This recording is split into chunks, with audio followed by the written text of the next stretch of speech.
Answer your coronavirus-related medical questions.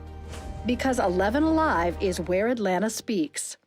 Televised newscasts not enough for you? Get even more at 11 Alive's YouTube channel, where you'll find uncut interviews, extended body cam footage, live streams of Atlanta's biggest trials, and more. Subscribe to 11 Alive today.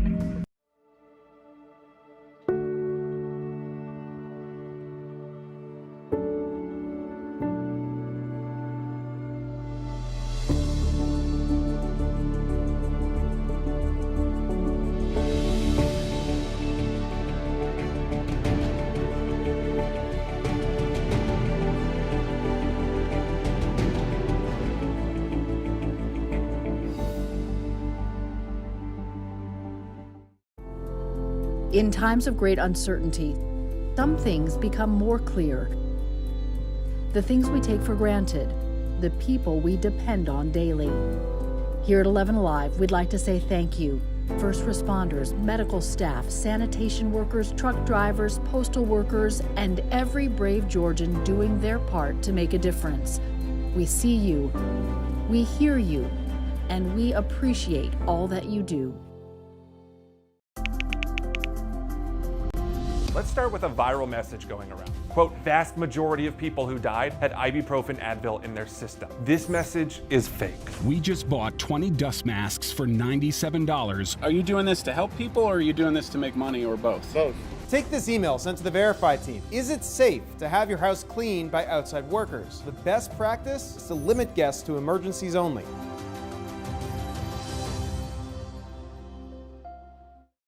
We know things are changing every day, but we're here with you.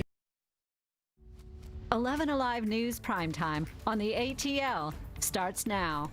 We start primetime with breaking news on this Thursday. Governor Kemp and Attorney General Chris Carr have filed a lawsuit against the mayor, Keisha Lance Bottoms, and the Atlanta City Council. This after the governor signed an order not allowing any cities or counties to enforce local mask mandates.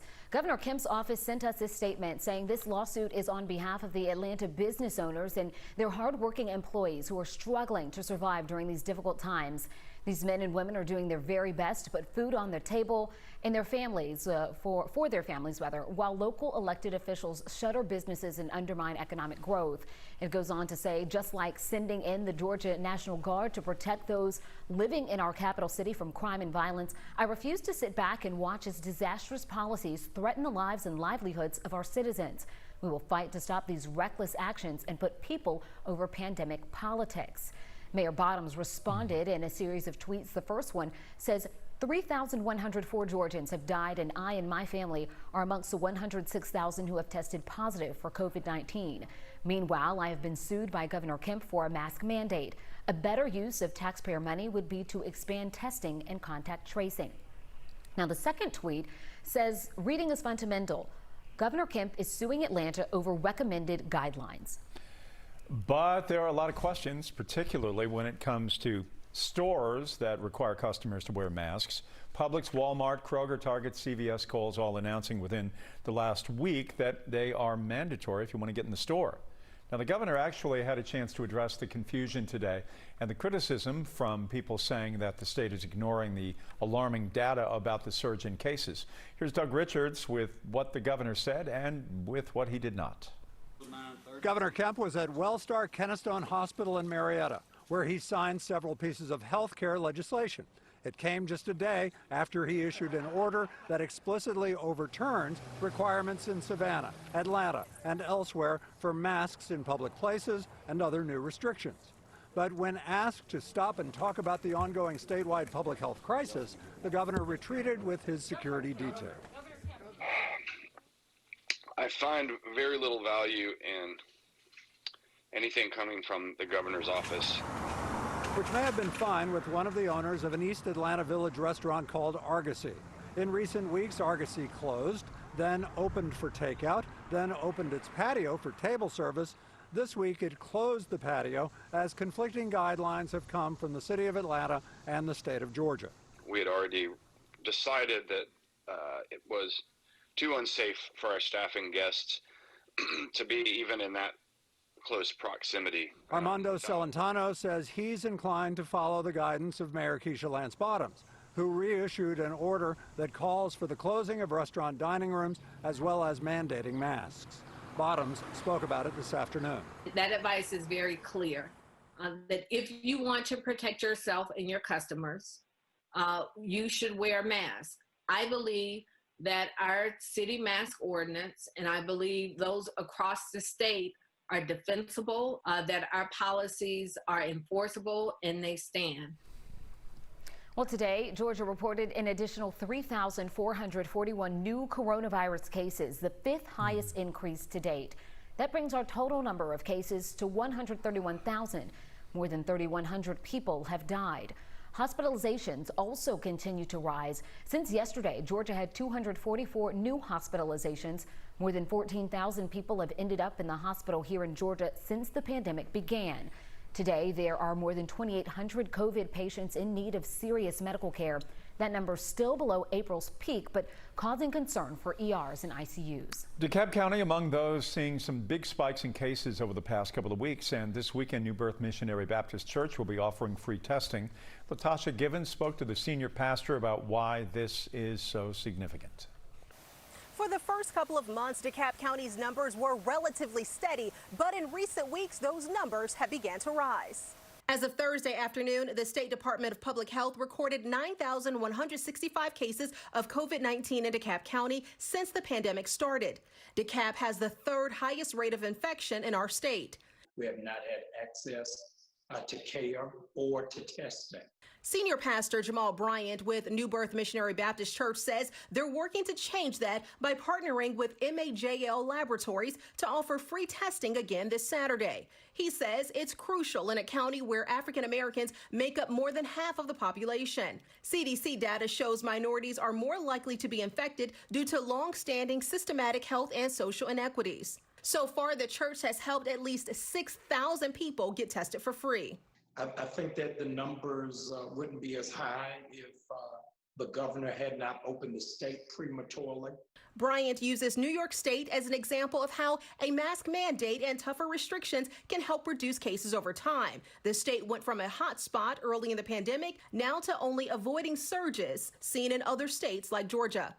In addition to providing the free COVID-19 testing, the church will also offer free bags of groceries to any family who needs it.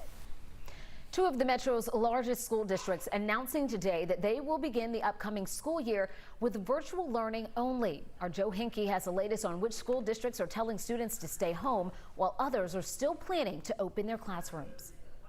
After watching COVID-19 cases continue to rise in their communities, Fulton and Cobb County school districts today announced they will begin their school years with online classes only, a change from previously telling parents they would be able to choose between in-person classes or online classes. I have been very clear all along that the reopening of Fulton County schools was predicated on the level of community spread. Unfortunately, that data continues to move in the wrong direction. Online this morning, Fulton County Superintendent Mike Looney announced Fulton's school year will start August 17th as scheduled, but with remote learning only. Hours before the announcement, 390 plus Fulton County Schools employees signed and sent this letter to Looney reading, "The best and safest decision to protect all students and staff is to start the year virtually." Cobb County Superintendent made the same announcement during a Board of Education meeting this morning. Right now, the data just very simply does not support opening in our currently proposed format. We will be starting the school year on August the 17th, and we will be doing that virtually. Fulton and Cobb joining Clayton, DeKalb, and Atlanta school districts. All three this week announced plans to start the school year with virtual learning. This morning, Superintendent of Marietta City Schools Grant Rivera sent a letter to district staff supporting an online start to Marietta's school year. Rivera's proposal now needs to pass a Board of Education vote on Friday. Meanwhile, Gwinnett County schools are scheduled to begin classes on August 12th. Coweta County set to begin on August 13th. Both districts letting parents choose between online or in-person classes. Gwinnett will require face masks. Coweta only encouraging masks be worn.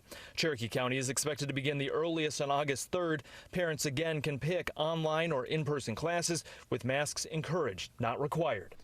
Let's get you caught up on some other big stories tonight. Here we go. Bond was denied today for a 19-year-old accused in the felony murder in the death of 8-year-old Secoria Turner. Julian Conley turned himself in yesterday afternoon to APD. Police say that he is connected to Turner's death. She was shot July 4th while riding in a car with her mother in southeast Atlanta after a group had blocked the road near the burned-out Wendy's. Conley's attorney says the teen was in the area protesting a deadly police shooting and did have a gun, but the attorney says that Conley didn't fire any shots at the little girl's car. APD told us today because of an ongoing investigation, they cannot comment on the attorney's allegations. Police said before they were looking for another person of interest. He is seen on video carrying a gun near where Sikoria was killed. But police have not answered our questions about whether they are still looking to talk to that person. Evictions will start again next month in Fulton County. The county municipal court says it is going to begin sending out notices on July 20th, with evictions carried out again starting August 13th. That's after the state public health emergency order is set to expire. The courts will start with any evictions they have been holding on to since March. They will start taking new requests on July 27th. Gwinnett County Police are investigating after a man died following a crash. We are told officers tried to pull the driver over this morning by Stone Mountain Highway in East Park Place for a traffic violation. Officers say the driver took off. They didn't chase after him, but they soon discovered the car had crashed nearby with another vehicle. The man was taken to the hospital. It is there he died. Police say his death is still under investigation and that Gwinnett police never used any deadly force against him. With the shutting down of public pools amid the pandemic, swimming pool sales have surged, meaning water safety is still as important as ever. Tonight, the parents of a 4-year-old girl who drowned say their lives changed in a split second, and they hope other parents can learn from their tragedy. Here's Elwyn Lopez. Elliot was really unlike any child that I had encountered. Unbelievably confident, just wise beyond her years for a not quite 5-year-old. Elliot was just shy of turning 5 when she went with her mother Amy and her brother John to a poolside barbecue in Atlanta. I remember Elliot, after she finished eating, saying, "Mommy, can I go see some friends?" And saying, "Yes, you can go see your friends, but you may not get in the pool." After John finished eating, he changed into his swimsuit and they went to go find his sister. And he's the first one that saw her in the pool. I vividly remember somebody screaming, "Call 911," and then we were in the ambulance on the way to Eggleston. 4-year-old Elliot had drowned. Any split-second decision that takes your eyes off of your child is a bad decision because, as we know, it can happen very quickly. It only takes 1 inch of water in 30 seconds for a child to drown, and drowning is often silent. It's also the #1 cause of death for children ages 1 to 4. And even though many public pools are closed during this pandemic, the message remains important as families turn to other solutions like home pools and inflatable devices. The Githens hope by sharing their story publicly for the first time in 6 years that this doesn't happen to anyone else. I know that this was a preventable situation, and if we can prevent this from happening even to one more family, it is the perfect way to honor Elliot. Very important message. Children's Healthcare of Atlanta recommends you keep children younger than 6 within arm's reach at all times near any source of water. I remember that story 6 years ago, Jennifer. That is, my goodness. All right, the only thing that could keep this dad away from his newborn daughter was a COVID-19 diagnosis. Next on Primetime, here what it was like when he finally got to meet her. And don't forget, we are streaming as always right now on the 11 Live YouTube channel. You can subscribe and get in on the conversation in the community section. There's more 11 Live news in primetime coming up.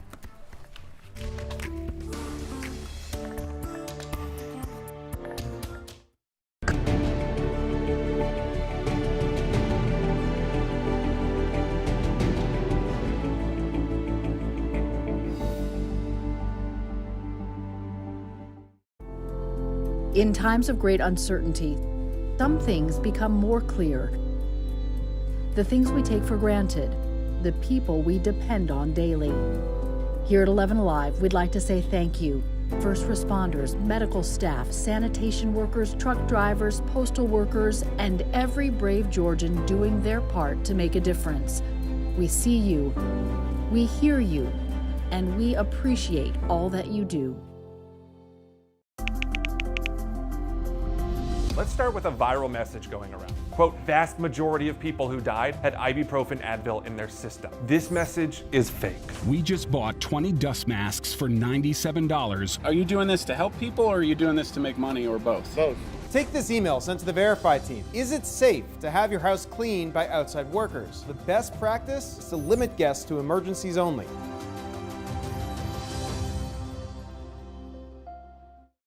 We know things are changing every day, but we're here with you.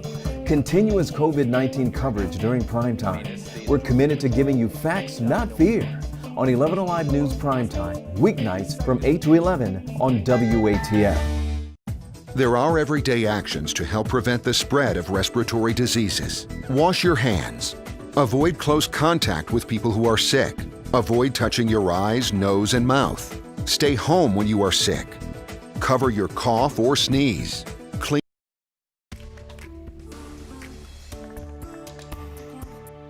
Taylor is a beautiful baby just born, and her family doesn't want to be away from her even for a moment. But COVID-19 forced the newborn and her family to be apart for nearly 3 weeks. Caitlin Ross reports this little sweetie came a full month before her due date, but it was the same day her father tested positive for COVID-19. She runs the household, I can tell you that. Now that Taylor Jones is finally home, she's fitting right in. A calm, happy baby. When she's hungry, by God, it's time to eat. This sweet baby has been on her own timeline since the day she was born. Her mom, Shevlin, was admitted to the hospital a month before her due date because she was having contractions. In the labor and delivery room, Antonio got an email from the health department that he had tested positive for COVID-19. As soon as he told the doctors, they told him he would have to leave. I was devastated. One, I was missing out on the birth of my daughter. Two, I would not be able to give the support to my wife. Antonio went out into the parking lot and prayed while his wife gave birth. To get to that finish line and could not cross that finish line together in the physical sense. It was a lot of mixed emotions there. His wife tested negative for COVID-19 before delivery, but doctors said they had to protect the baby. They delivered my daughter, cut the umbilical cord, and swept her away. Antonio quarantined in a hotel room and got sicker and sicker with the virus. I had the body aches, the chills, the loss of smell, the respiratory. His wife tested negative 4 times for COVID-19, but doctors kept Taylor isolated in the NICU. I still don't think we even have the clear understanding of that, but my daughter was in the NICU at the hospital, so they didn't want to chance it, and I appreciate them for that. Antonio and Shevlin didn't get to lay hands on their daughter for almost 3 weeks after she was born, but when they did, that was the sweetest day. She's my little miracle baby. I feel like she's destined to be great. Antonio says he enjoys every minute with his daughter now, even changing diapers, because he knows just how precious that time is. Wow, thankfully, all the family is healthy now, but I'm curious, was Taylor ever tested for COVID-19 after she was born? Yes, she was tested after birth and was negative. Shevlin always tested negative, and Antonio's son tested negative as well, so he was the only one who ever had the positive test. All right, again, glad they're doing better. Caitlin, thanks a lot. Time now for some other big headlines from around the country. Alex Trebek giving us an update on Jeopardy during the COVID-19 pandemic and an update on his health. The first time ever, we are going to open the Jeopardy vaults and take another look at some of our favorite episodes, including the very first Jeopardy show I ever hosted. Mustache and all. I'm feeling the facial hair on Alex there.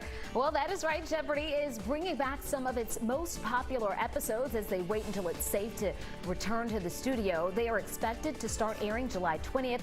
And Trebek says he is continuing his treatments after he was diagnosed for stage 4 pancreatic cancer. He says it's a little tiring, but he's doing well. About 20,000 people attended a NASCAR race in Tennessee last night, likely making it the biggest sports crowd since the pandemic hit. Dawsonville native Chase Elliott won the annual All-Star race and earned $1 million at the Bristol Motor Speedway.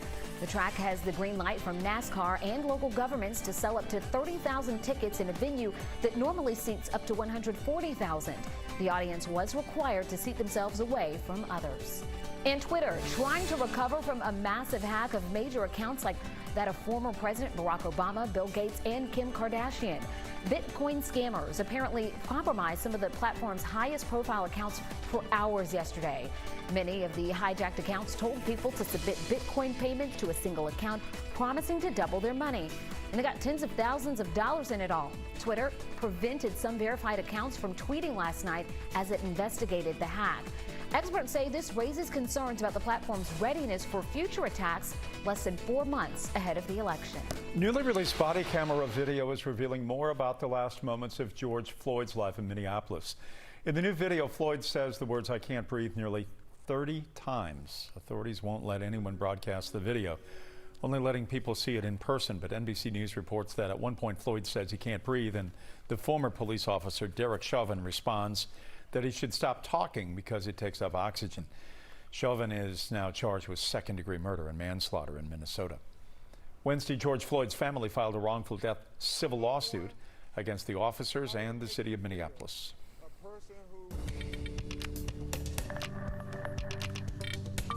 I'm meteorologist Chris Holcomb from the 11 Alive Storm Trackers. Earlier we had a few showers and thunderstorms that moved through the area, but through the evening hours the rain chance is going to be diminishing. We're not going to see as much activity out there next hour or at 10, 11 o'clock tonight. Not much rain expected around, and even in the morning it's going to be dry here in the metro Atlanta area. So take a look at your weather headlines.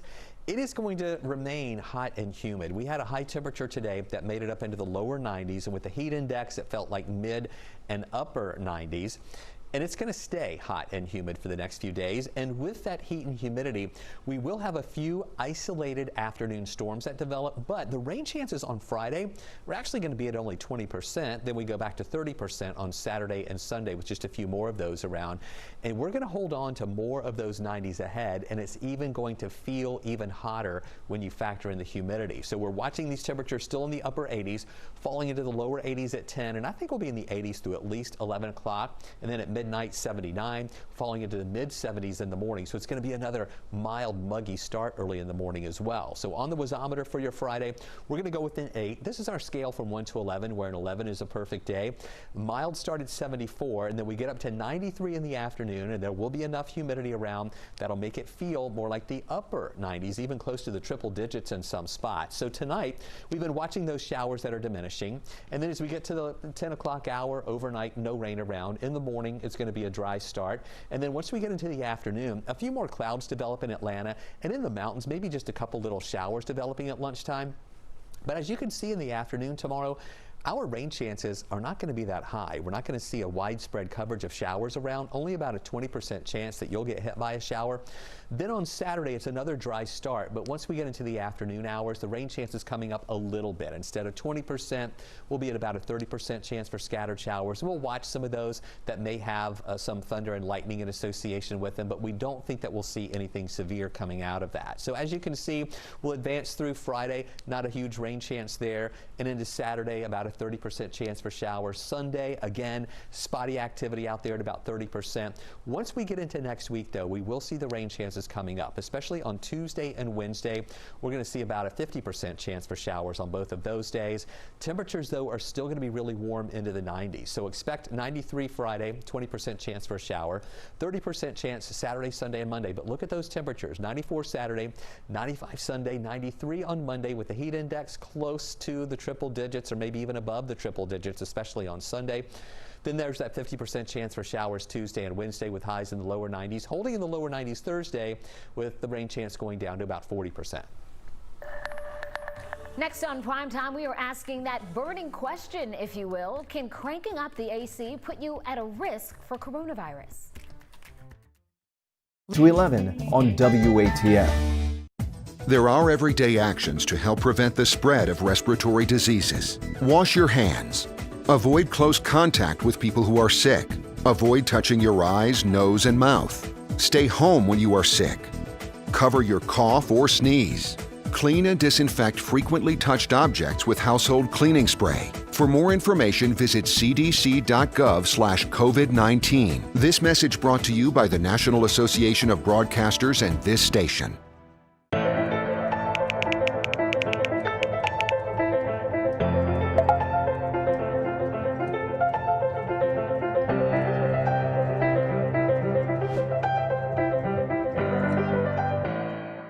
Today at noon on 11 Alive.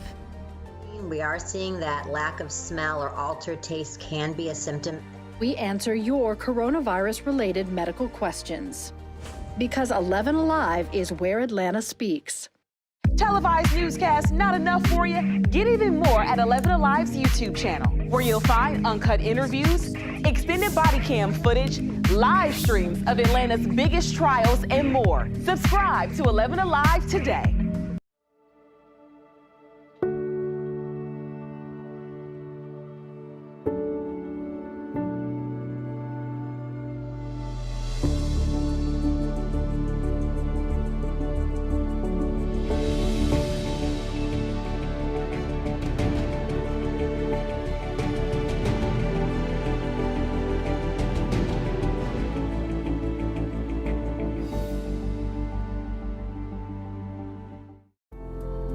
In times of great uncertainty, some things become more clear. The things we take for granted, the people we depend on daily. Here at 11 Alive, we'd like to say thank you. First responders, medical staff, sanitation workers, truck drivers, postal workers, and every brave Georgian doing their part to make a difference. We see you, we hear you, and we appreciate all that you do. Let's start with a viral message going around. Quote, vast majority of people who died had ibuprofen Advil in their system. This message is fake. We just bought 20 dust masks for $90. Well, we've been seeing some really hot temperatures out there lately, which probably means many of you are cranking up that AC. But now we're hearing that air conditioning could also be spreading the coronavirus. NBC's Carrie Sanders is looking into it for us tonight. As the nation bakes again today and AC units fight to keep us cool, experts say that refreshing flow of air could also be spreading coronavirus. Yet one more worry as we sanitize our hands, social distance, and mask up. We're more paranoid than ever. Yeah, we're wearing the good masks, the N95 ones. How do we know AC might spread COVID? Studies conducted at the University of Maryland reveal some ACs can spread viruses, while others do not. Those small window air conditioners may drive up your electric bill, but they're also more likely to be safe, according to researchers. While central units, especially those big ones that cool entire buildings, grocery stores, and schools, can be problematic. Would you go into a building right now that has central air conditioning and it's a big, large space, even if people are socially distanced? It's a very hard question. Dr. Yelena Shrebridge is a mechanical engineer. Her research focuses on indoor air quality.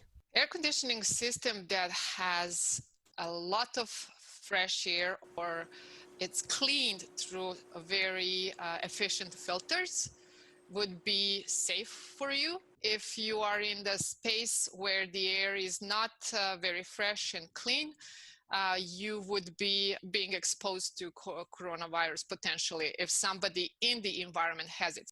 Is there a workaround? A costly redesign of an entire AC system to force cool air through advanced filters is an option, but research also found that UV lights can kill viruses. Those ultraviolet lights are commonly hidden in hospital ceilings. You have to have the ultraviolet light in the upper part of the room, and that can sanitize air very fast. Air conditioning, now the new hot topic in this confounding pandemic. Calls for police reform have not stopped. Calls for defunding police also. We are hearing from the council president, Atlanta City Council President Felicia Moore, about what she thinks should be done. Her thoughts on this now tense relationship between the mayor and the governor, and Atlanta businesses involved as well with corona pandemic. During prime time, we're committed to giving you facts, not fear. On on 11 Alive News Primetime, weeknights from 8 to 11 on WATF. There are everyday actions to help prevent the spread of respiratory diseases. Wash your hands. Avoid close contact with people who are sick. Avoid touching your eyes, nose, and mouth. Stay home when you are sick. Cover your cough or sneeze. Clean and disinfect frequently touched objects with household cleaning spray. For more information, visit cdc.gov/COVID-19. This message brought to you by the National Association of Broadcasters and this station.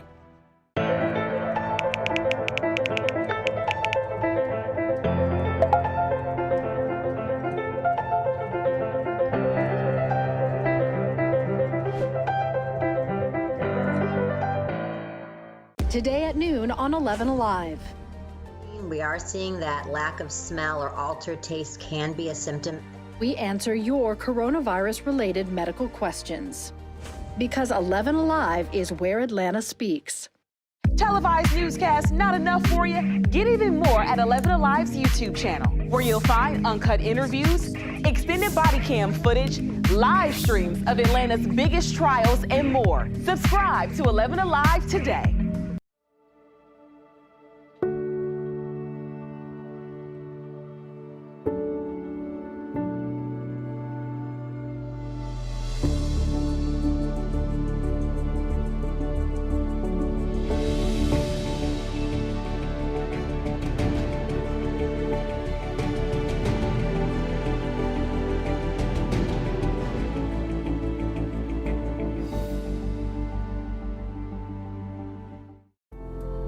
In times of great uncertainty, some things become more clear. The things we take for granted, the people we depend on daily. Here at 11 Alive, we'd like to say thank you. First responders, medical staff, sanitation workers, truck drivers, postal workers, and every brave Georgian doing their part to make a difference. We see you, we hear you, and we appreciate all that you do. Let's start with a viral message going around. Quote, vast majority of people who died had ibuprofen Advil in their system. This message is fake. We just bought 20 dust masks for $97. Are you doing this to help people or are you doing this to make money or both? Both. Take this email sent to the Verify team. Is it safe to have your house cleaned by outside workers? The best practice is to limit guests to emergencies only.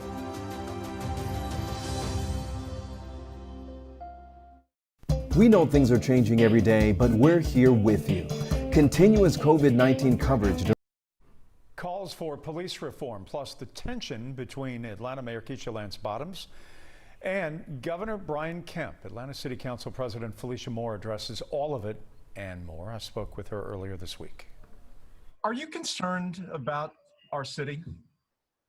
Of course, I'm always concerned about our city, and particularly in light of what's going on nationally, as well as what's happening here locally. We are all concerned.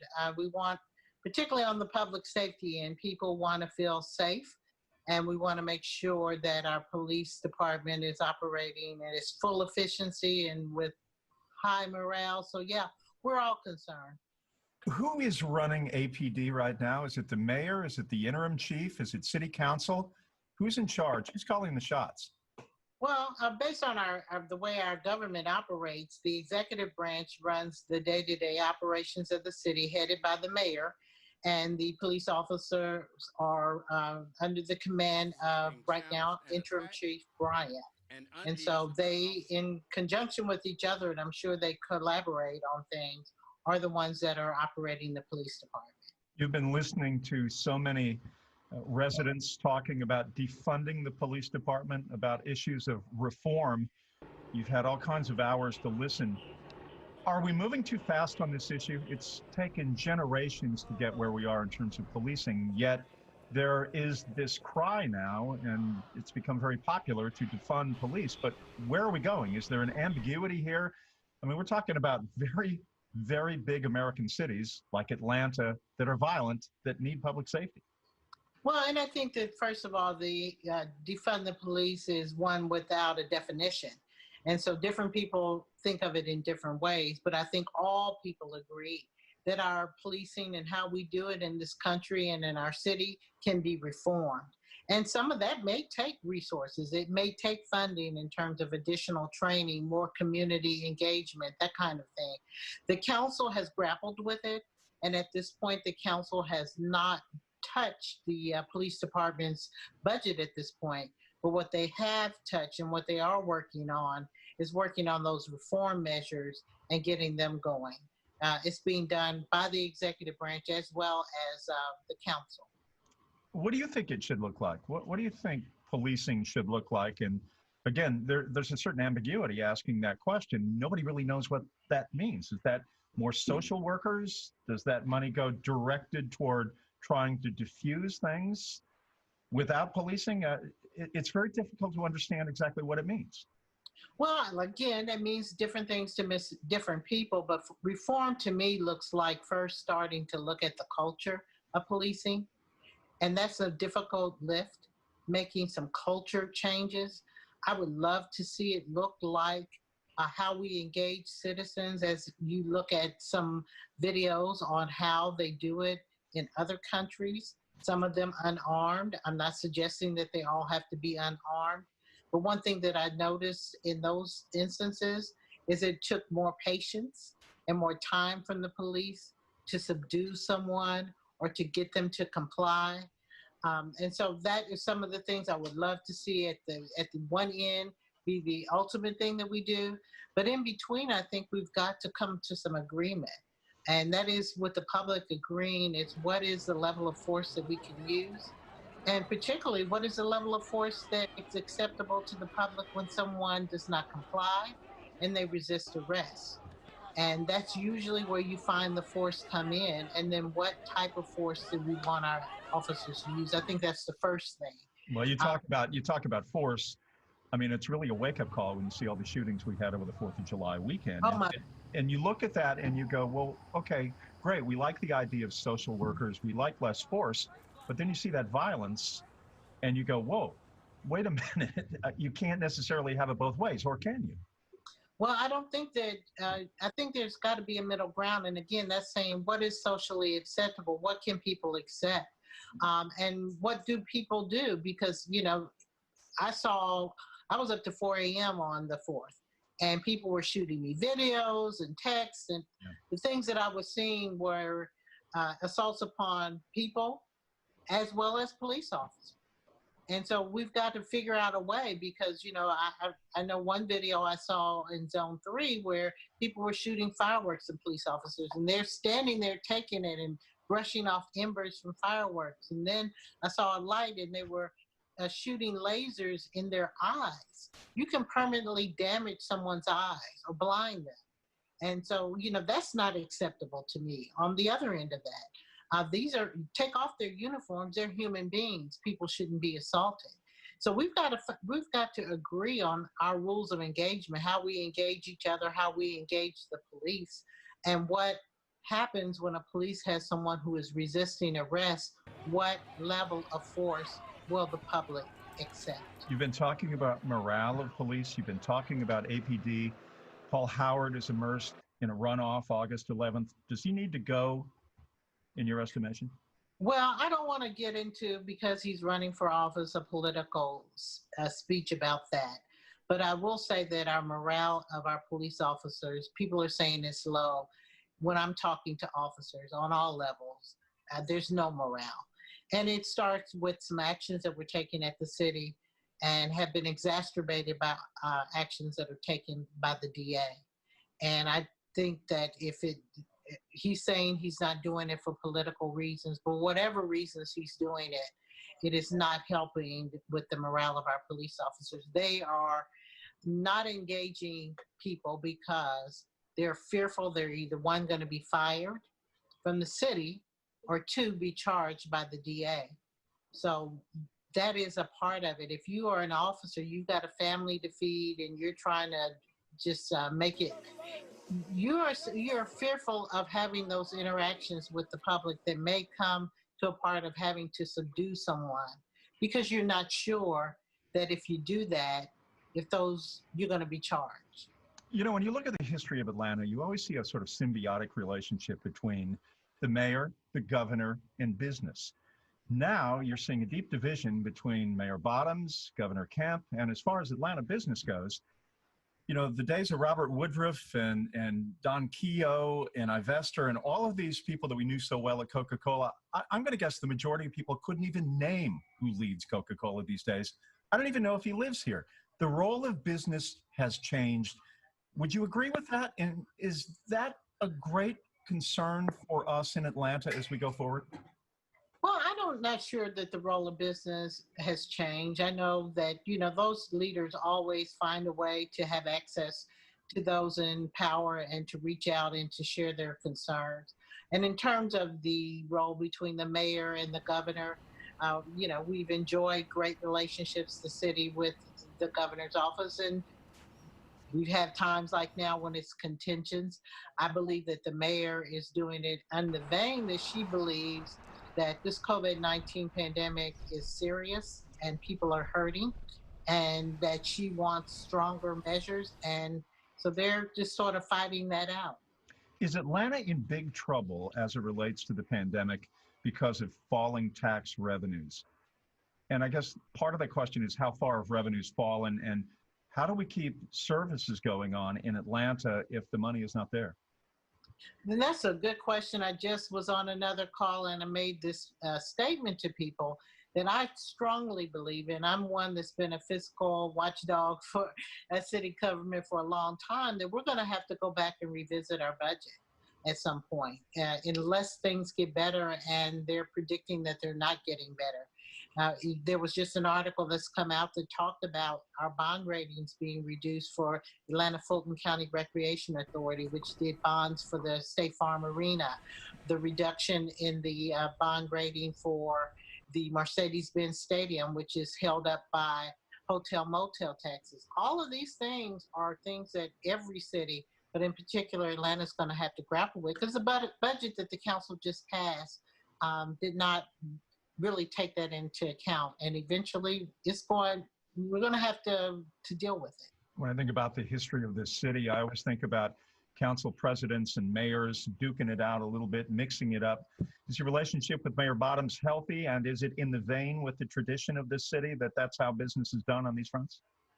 Well, you know, I'm not one to start fights, but I don't run from them either. You know, I would love to have a more communicative relationship with the mayor, but at this point, we are doing our jobs in our own respective veins. I'm head of the legislative branch, and she's running the city. If she becomes VP or she joins a new administration, would you like to be mayor? Well, it's not a matter of what I'd like to be. When I signed up to be council president, I understood that I would be in succession to be the mayor if anything happened with the mayor. So it would not be something that I had to choose to do. That would be part of my job. You remain optimistic about the future of the city despite the current troubles? Of course, because they all can be addressed. And it's just a matter of us facing up to those and addressing them. And I am hopeful that the council will do its part, as well as the mayor and the executive branch, working together on behalf of the citizens of Atlanta. President Moore, thanks for your time. I really appreciate it.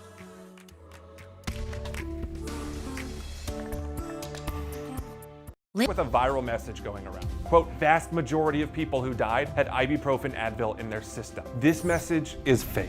We just bought 20 dust masks for $97. Are you doing this to help people, or are you doing this to make money, or both? Both. Take this email sent to the Verify team. Is it safe to have your house cleaned by outside workers? The best practice is to limit guests to emergencies only.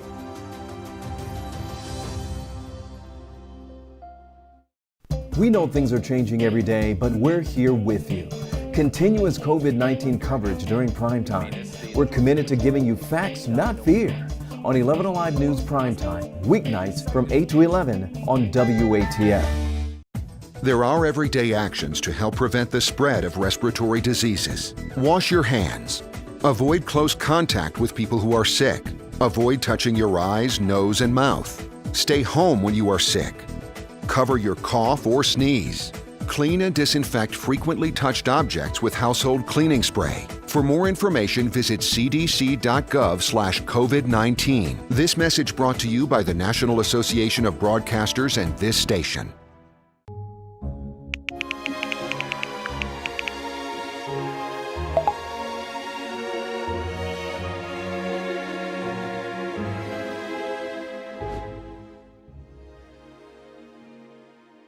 Today at noon on 11 Alive. We are seeing that lack of smell or altered taste can be a symptom. We answer your coronavirus-related medical questions. Because 11 Alive is where Atlanta speaks.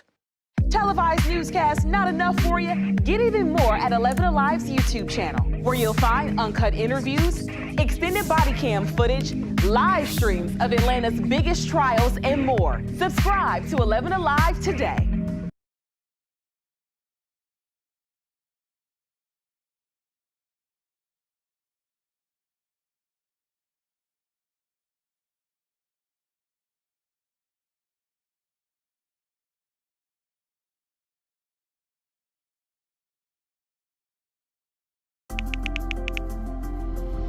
Let's start with a viral message going around. Quote, vast majority of people who died had ibuprofen Advil in their system. This message is fake. We just bought 20 dust masks for $97. Are you doing this to help people or are you doing this to make money or both? Both.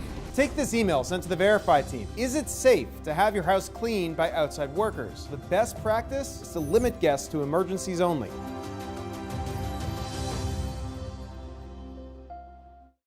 We know things are changing every day, but we're here with you. Continuous COVID-19 coverage during prime time. We're committed to giving you facts, not fear. On 11 Alive News Prime Time, weeknights from 8 to 11.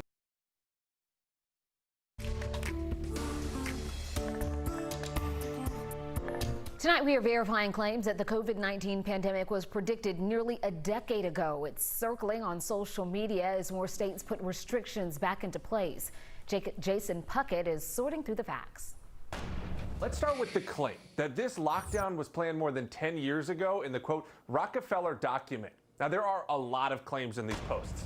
They say that the Rockefeller document talks about a contagious but low mortality rate virus, that it would have a weaponized version, that the virus would be transported between labs and smuggled out by China, that they'd fund government agencies and give them talking points and scripts, and that governments would coordinate a vaccine development and multiple lockdown phases. Okay, that's a lot. Let's verify. Did this Rockefeller document really predict the COVID pandemic? Our sources, the Johns Hopkins Data Tracker, the CDC, and the Rockefeller Foundation. We found the document these claims mention. It's actually called Scenarios for the Future of Technology and International Development. It was made in 2010 by the Rockefeller Foundation to consider how different technology will affect our world over the next decade. It is 54 pages long with 4 different scenarios. Only one of them was a pandemic. And it's not nearly as similar as these claims suggest. The scenario virus started in 2012, not 2019. It started in geese. It was very fatal, killing more than 8 million people. And many governments put lockdowns and other restrictions in place. And that's the only similarity between COVID and this scenario virus, that many world governments have put in place lockdowns. That's it. This long list of claims doesn't match the document at all, and the virus in the scenario has almost no resemblance to COVID-19. So the claims that the Rockefeller document predicted COVID and this pandemic 10 years ago, that's false. You can read the report yourself online. Countries like the U.S., Canada, and the U.K. say Russia is trying to steal vaccine research. It's one of 3 things you need to know right now. Officials say that hackers have been using malware to target various organizations involved in vaccine efforts. The U.S. says this particular group has been responsible for several cyber attacks against governments and organizations in recent years. As it has done with all other hacking accusations in the past few years, Russia denied it was behind any attacks. While Senate Republicans try to sort out the next stimulus bill, Senate Democrats are proposing billions of dollars for minority communities. They say the $350 billion proposal is an important down payment to address systemic racism and provides relief for communities that have been disproportionately impacted by COVID-19. Senate Majority Leader Mitch McConnell says he plans to reveal another stimulus bill as early as next week. And the Republican National Convention plans to restrict attendance as coronavirus cases surge in states all around the country. Next month's convention in Jacksonville will be limited to just delegates for 3 days. On the final day, when the president speaks, delegates will be allowed to bring a guest. Alternate delegates can also attend. There will be multiple indoor and outdoor venues throughout the course of the convention, with measures like temperature checks and on-site testing. I'm meteorologist Chris Holcomb from the 11 Alive Storm Trackers. We had plenty of heat around today, plenty of humidity, and that kind of bubbles up some of those isolated showers that we had earlier today. Things are calming down right now.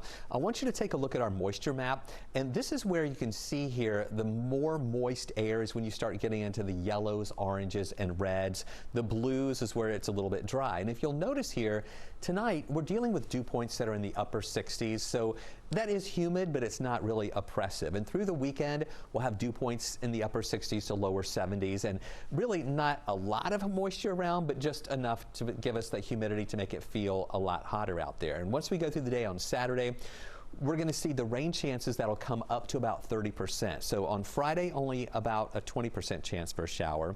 On Saturday and Sunday, about a 30% chance for shower. And that's because we're going to have plenty of heat around. And as you see this moisture build a little bit, that's going to help to give us a few of those pop-up showers. Once we get into next week, especially Tuesday and Wednesday, look at the orange color here. That's indicating a lot more moisture that is moving our way. We're still going to have plenty of heating around, and that's going to give us a better chance for showers next week, especially on a Tuesday and Wednesday when those dew points are higher. We're going to see rain chances up to about 50%. So as you can see here, dew points still pretty high, upper 60s to lower 70s. That's still a lot of humidity around.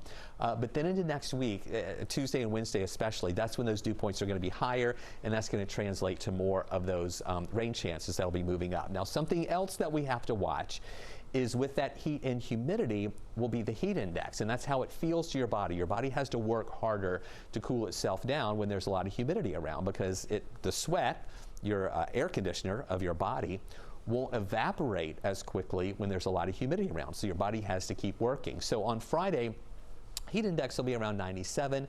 Saturday and Sunday, and even on Monday, we think that heat index is going to be at triple digits or higher. Sunday, the heat index may even be higher at 103, and then back to 99 heat index on Tuesday. So I want you to keep that in mind. It's an extreme caution, and then when we get to that heat index of 103 or maybe 104, close to 105, that's when it gets into the dangerous category. But tomorrow, 93 for a high. Rain chance is a little lower at 20%. We're going to go with an 8 on the wasometer. Here's the forecast track tonight. Most showers are diminishing. We'll see tomorrow morning a dry start in the day. At lunchtime, still dry here. And then in the afternoon tomorrow, not a widespread coverage of rain. We're talking about only a 20% chance for some isolated showers on Friday. And then that rain chance comes up to 30% Saturday, Sunday, and Monday. And look at those temperatures, though. 94 Saturday, 95 Sunday, 93 Monday. And higher rain chances for Tuesday and Wednesday at 50%, and then down to 40% on Thursday, with high temperatures trending down just a little bit to around 91 degrees. Repairing relationships one conversation at a time. Next on Primetime, the partnership between the Atlanta Police and Tyler Perry that sent officers door to door in an area known for protests and unrest.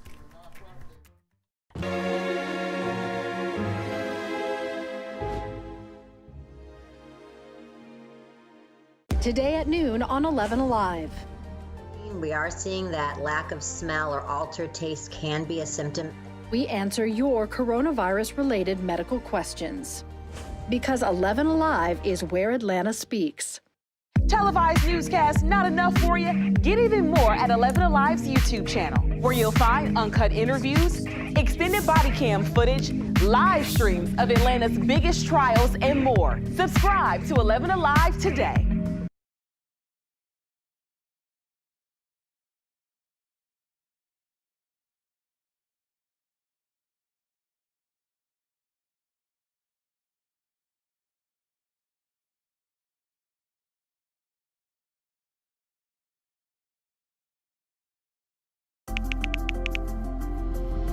Let's start with a viral message going around. Quote, vast majority of people who died had ibuprofen Advil in their system. This message is fake. We just bought 20 dust masks for $97. Are you doing this to help people, or are you doing this to make money, or both? Both. Take this email sent to the Verify team. Is it safe to have your house cleaned by outside workers? The best practice is to limit guests to emergencies only.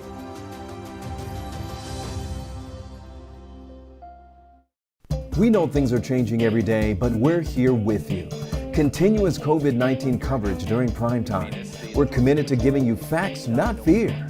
On 11 Alive News Primetime, weeknights from 8 to 11 on WATF.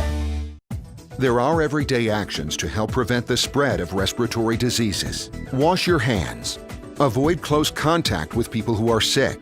Avoid touching your eyes, nose, and mouth. Stay home when you are sick. Cover your cough or sneeze.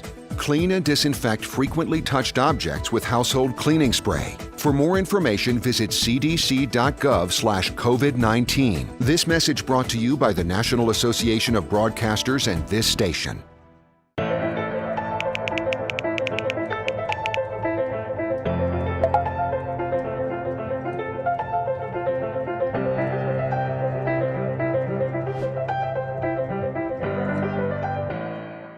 Today at noon on 11 Alive. We are seeing that lack of smell or altered taste can be a symptom. We answer your coronavirus-related medical questions. Because 11 Alive is where Atlanta speaks. Televised newscasts not enough for you? Get even more at 11 Alive's YouTube channel, where you'll find uncut interviews, extended body cam footage, live streams of Atlanta's biggest trials, and more. Subscribe to 11 Alive today. On behalf of Atlanta Police Department and Tyler Perry, just wanted to give you that token of appreciation, and hope that it helps benefit you and your family during these really troubling times.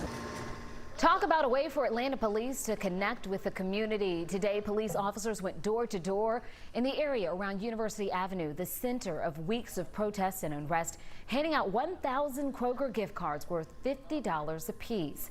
These gift cards were donated by media mogul Tyler Perry as a way to spread goodwill in the community. As an opportunity to make one-on-one connections and also just to spread a little joy in our city during this very challenging time. So thank you to Tyler Perry and to Tyler Perry Studios for your great partnership. APD took to Twitter to document this moment, posting, "We must remember that we are one Atlanta and we must work together to heal." Tyler Perry, always amazing. Didn't go down how the Five Stripes thought today should have gone. What they had to say after 2 red cards in 1 match, next on Primetime. Make money or both? Both. Take this email sent to the Verify team. Is it safe to have your house cleaned by outside workers? The best practice is to limit guests to emergencies only.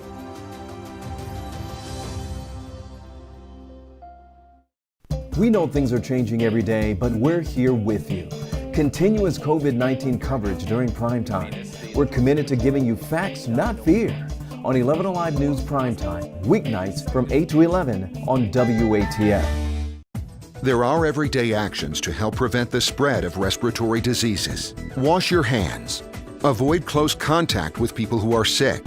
Avoid touching your eyes, nose, and mouth. Stay home when you are sick. Cover your cough or sneeze. Clean and disinfect frequently touched objects with household cleaning spray. For more information, visit cdc.gov/COVID-19. This message brought to you by the National Association of Broadcasters and this station.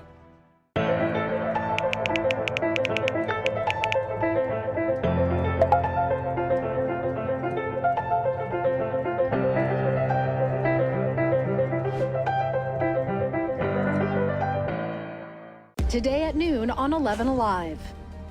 We are seeing that lack of smell or altered taste can be a symptom. We answer your coronavirus-related medical questions. Because 11 Alive is where Atlanta speaks. Televised newscasts not enough for you? Get even more at 11 Alive's YouTube channel, where you'll find uncut interviews, extended body cam footage, live streams of Atlanta's biggest trials, and more. Subscribe to 11 Alive today.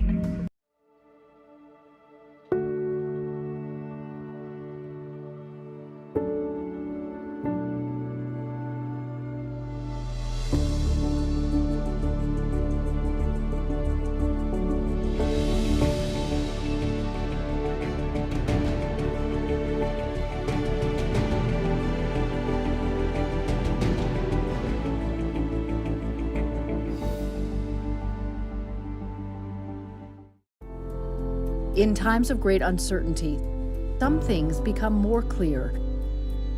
The things we take for granted, the people we depend on daily. Here at 11 Alive, we'd like to say thank you. First responders, medical staff, sanitation workers, truck drivers, postal workers, and every brave Georgian doing their part to make a difference. We see you, we hear you, and we appreciate all that you do.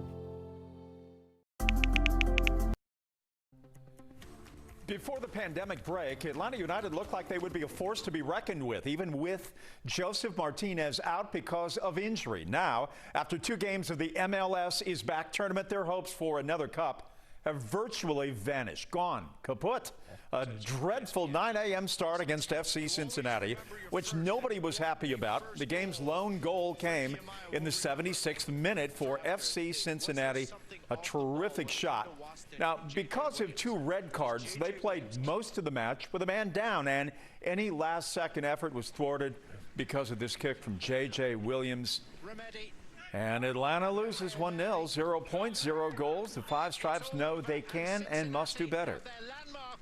I know we can score goals, but yeah, if you have to put one striker out because you're 10 men down, yeah, then it's normal that you don't score suddenly 2 or 3 goals. At that point, I'm not sure it's so much about passion as it is about figuring out the tactics of the game, trying to find your opportunities to score. Unfortunately, we didn't.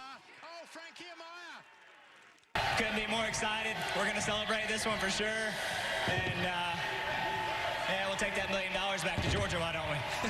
Chase Elliott had thousands of fans cheering him on as he won the NASCAR All-Star race and a $1 million prize at Bristol. It was the largest sporting event since the pandemic began. 20,000 fans in a 160,000 capacity stadium. Chase said it fueled his victory. Tonight felt like an event again, and I feel like we've been missing that piece for a couple months, and it just felt really good to get NASCAR back. I mean, NASCAR is built on the fans. I felt like the vibe was back. The pride of Kings Ridge, a fine school. 11 Alive News Primetime on the ATL starts now. All right, folks, we're going to begin with breaking news tonight. Governor Brian Kemp and Attorney General Chris Carr has now filed a lawsuit against Mayor Keisha Lance Bottoms and the Atlanta City Council. This after the governor signed an order not allowing any cities to enforce local mask mandates. Governor Kemp's office sent a statement to us saying, quote, this lawsuit is on behalf of the Atlanta business owners and their hardworking employees who are struggling to survive during these difficult times. These men and women are doing their very best to put food on the table for their families while local elected officials shutter businesses and undermine economic growth. It goes on to say, just like sending in the Georgia National Guard to protect those living in our capital city from crime and violence, I refuse to sit back and watch as disastrous policies threaten the lives and livelihoods of our citizens. We will fight to stop this reckless action or these actions and put people over pandemic politics. Well, Mayor Bottoms responded in a series of tweets, and there they are. This first one says, 3,104 Georgians have died, and I and my family are among the 106,000 who tested positive for COVID-19. Meanwhile, I have been sued by Governor Kemp for a mask mandate. A better use of taxpayer money would be to expand testing and contact tracing. A second tweet here, it says, reading is fundamental. Governor Kemp is suing Atlanta over recommended guidelines. And of course, folks, we're going to have a lot more on this mask debate coming up at 9:30. Rising COVID-19 cases in Georgia is causing concern about the pressure more and more patients are putting on our hospital system. 11 Alive's Rebecca Lindstrom speaks to doctors on the front line about the impact of COVID-19 in our state of Georgia. When the governor eased restrictions at the end of April, the hope was that the warm summer months would ease our fears about the virus's return in the fall. Instead, July has brought a record number of COVID-19 cases and a new fight for life in our hospitals. People are really wanting to go back to school. People are really wanting to go back to sports. People are really wanting to get back to normal. If we don't stop transmission of the virus, we're not going to get back to normal. More than 131,000 people in Georgia have now tested positive for the virus. More than a third of those in the month of July alone. Certainly testing has increased this summer, but not at the same rate. And the age of those diagnosed has changed. These are the age groups, and the bars represent cases. Young people between the ages of 18 and 29, now represent the greatest share. They're our most mobile members of society. They are also our risk takers. So they're more likely not to socially distance. The one thing that I want that age group to particularly know is they're not immune to the complications of COVID infection. And those young adults, often asymptomatic, have already started to infect older people, many with risk factors like heart disease and diabetes, sending our loved ones to the hospital. We just don't have the bed capacity to take care of the volume we're seeing. On Thursday, Georgia Emergency Management reported more than 2,800 active patients. Now, it's not the highest number we've seen. In April, we had nearly 4,000 patients at one time. Doctors say only we, as a community, can prevent that from happening again. You don't need to confront this virus. You can actually avoid it. It's not going to come up in a grocery to your house. It's going to come up because you're close to somebody who's infected. The virus has shown no mercy to those working on the front line. More than 8,000 healthcare workers have been infected with the coronavirus. 58 have died. We have attacked hotspots for Latino and Hispanic families working in poultry plants and on farms. Health and economic disparities have increased hospitalization for Black people. As much as everyone is doing right now, we need to do more. Through it all, we have learned and learned together. Multiple different ICUs, multiple doctors who never literally had met each other before are now texting each other and saying, I've seen this. We've discovered the value of medications like remdesivir. Doctors are addressing blood clots sooner, using ventilators less and proning more. It redistributes the weight of the lungs and it redistributes blood flow and can improve oxygenation. There are more parades. The celebration is much for the medical staff as patients leave the ICU to finish their recovery. Still, the Department of Public Health says it verified 174 new COVID-19 related deaths this week. In Georgia, more than 3,000 have died in all. As you can see, the rate of death, along with all other indicators, is again trending up. I know everyone's got COVID fatigue. I have COVID fatigue. So it's important, though, that we get up every day and realize that we still have to do our part. You know, today a judge ruled in favor of a hospital accused of manipulating its COVID-19 case numbers. In June, 4 nurses took the hospital to court claiming the administration changed positive results to negative. Reveal investigator Andy Parati discovered the judge made her decision to dismiss the case without reviewing all of the evidence.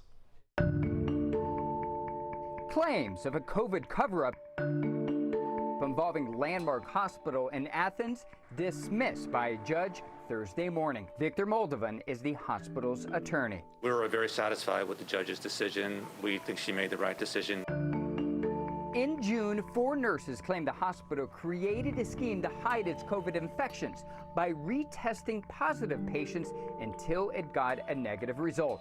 The hospital allegedly did it by swabbing the back of patients' throats or tracheas, but testing it as a nasal swab, which can alter the results. Taylor Bodderford is a former Landmark nurse. You're lying to your patients, you're lying to the family members, and quite frankly, for a disease that has killed so many people, quit being so careless. About a week later, the Georgia Department of Public Health inspected and found no deficiencies. My understanding, and we're pretty confident that the hospital is doing everything they're supposed to be doing in context of CDC guidelines. On June 18th, a Landmark spokesperson emailed 11 Alive saying, "We do not have any patient who is active positive for COVID-19. But, and this affidavit signed by Landmark's own chief medical officer just the day before, he wrote he was concerned for at least one patient's well-being due to COVID-19 present in our hospital. The affidavit was intended for Chernesia Ranoff to gain conservatorship of her late mother staying at the hospital. He stated that there was COVID in the building and that my mom needs to be moved immediately due to the conditions that she was in. Why the discrepancy? My understanding is there's no discrepancy, is that whenever the statement was made about there being no COVID, that was absolutely true.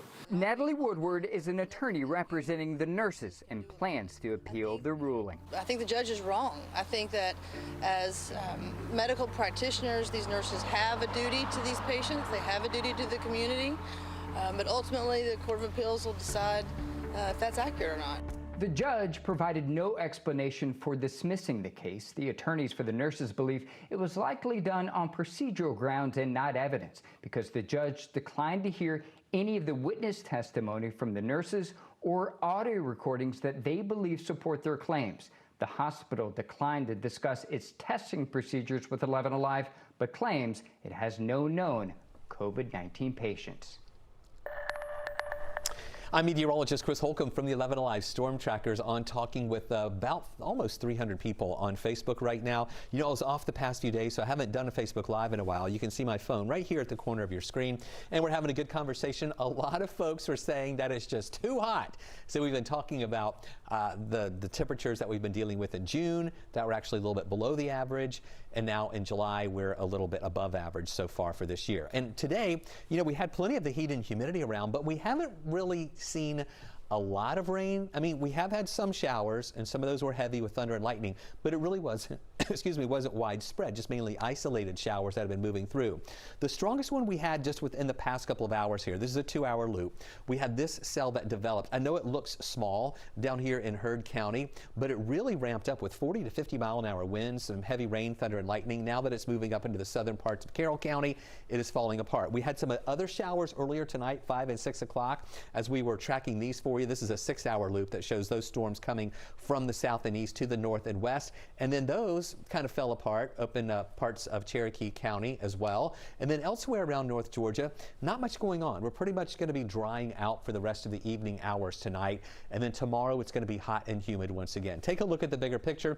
I want to show you what we're watching right now. When you widen out a little bit more in Georgia, not much is moving through, but isn't this nice? Our tower cam over at Truist Park looking toward the west. The sun has gone down, but still a little light on the horizon with some nice color there on the horizon as well. Stay with us. We'll talk about whether or not these temperatures and the humidity levels will remain high for the end of the week and the weekend. More on that coming up. All right, Chris, we'll see you in a couple of minutes. So, you know, with the shutting down of public pools because of the pandemic, swimming pool sales have now surged, which means water safety is still as important as ever for a lot of families out there. So tonight, the parents of a 4-year-old girl who drowned says that their lives changed in a split second, and they hope parents can learn from their tragedy. Here's Elwyn Lopez. Elliot was really unlike any child that I had encountered. Unbelievably confident, just wise beyond her years for a not quite 5-year-old. Elliot was just shy of turning 5 when she went with her mother Amy and her brother John to a poolside barbecue in Atlanta. I remember Elliot, after she finished eating, saying, "Mommy, can I go see some friends?"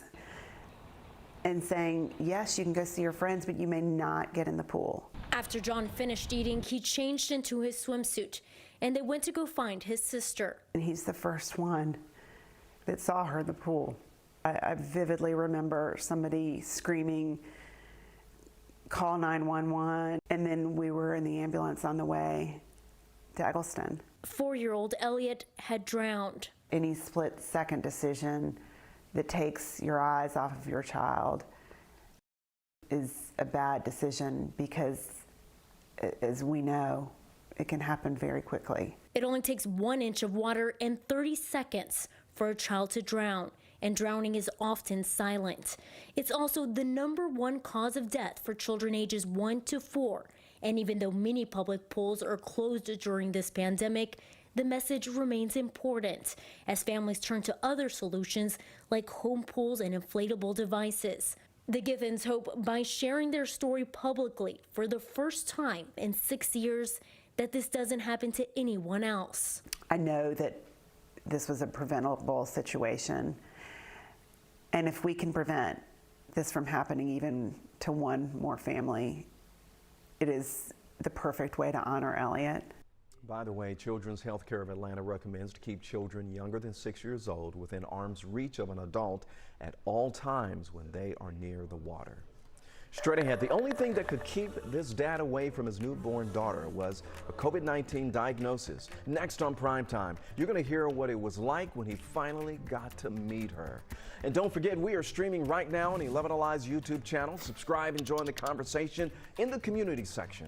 We got more 11 Alive News Primetime after the break.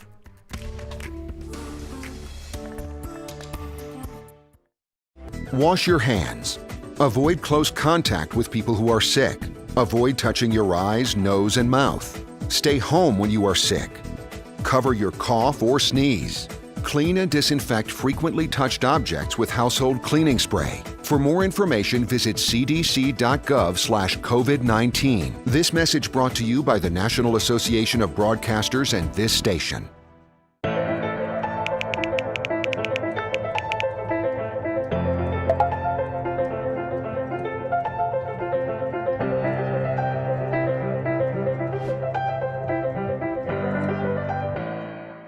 Today at noon on 11 Alive.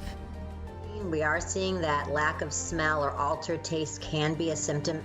We answer your coronavirus-related medical questions. Because 11 Alive is where Atlanta speaks. Televised newscasts not enough for you? Get even more at 11 Alive's YouTube channel, where you'll find uncut interviews, extended body cam footage, live streams of Atlanta's biggest trials, and more. Subscribe to 11 Alive today.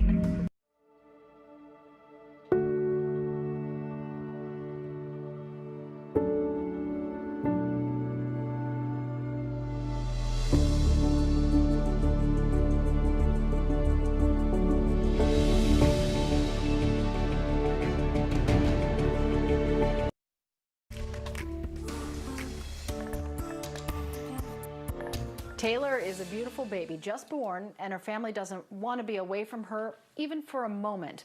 But COVID-19 forced the newborn and her family to be apart for nearly 3 weeks.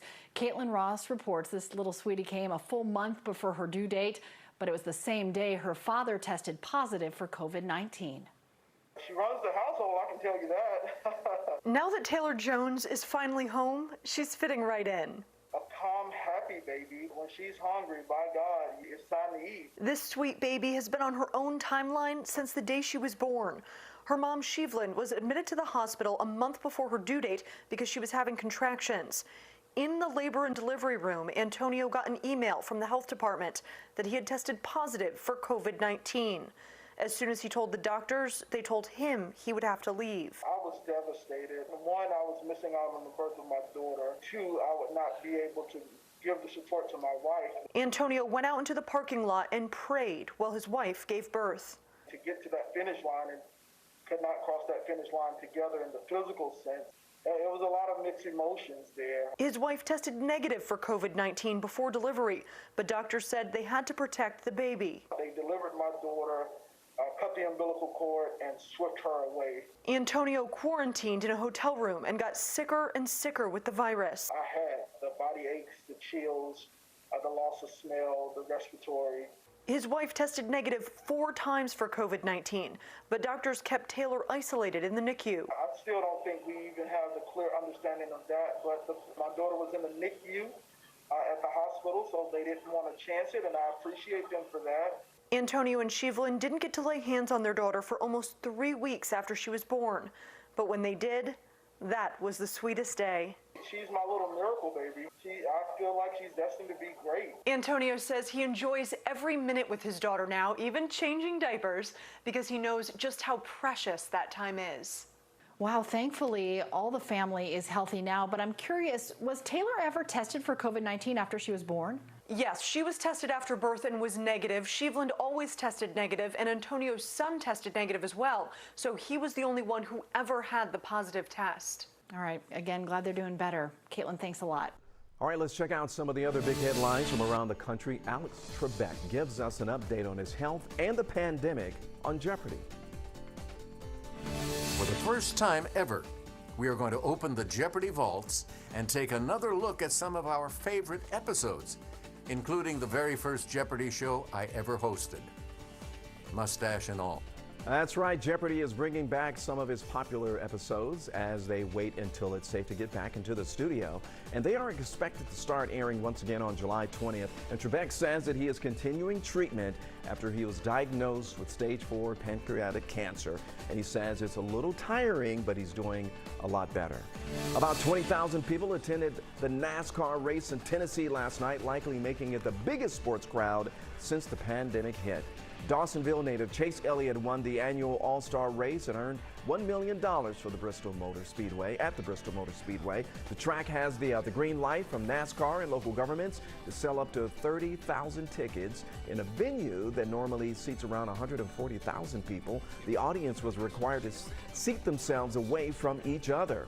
And Twitter is now trying to recover from a massive hack of major accounts like former President Barack Obama, Bill Gates, and Kim Kardashian. Bitcoin scammers apparently compromised some of the platform's highest profile accounts for hours Wednesday. Many of those hijacked accounts told people to submit Bitcoin payments to a single account, promising to double their money. And they got tens of thousands of dollars. That's what those scammers did. Twitter prevented some verified accounts from tweeting last night as it investigated the attack. Now that we're just less than 4 months away from the election, some experts say this is raising a lot of concerns about the social media platform's readiness for future attacks.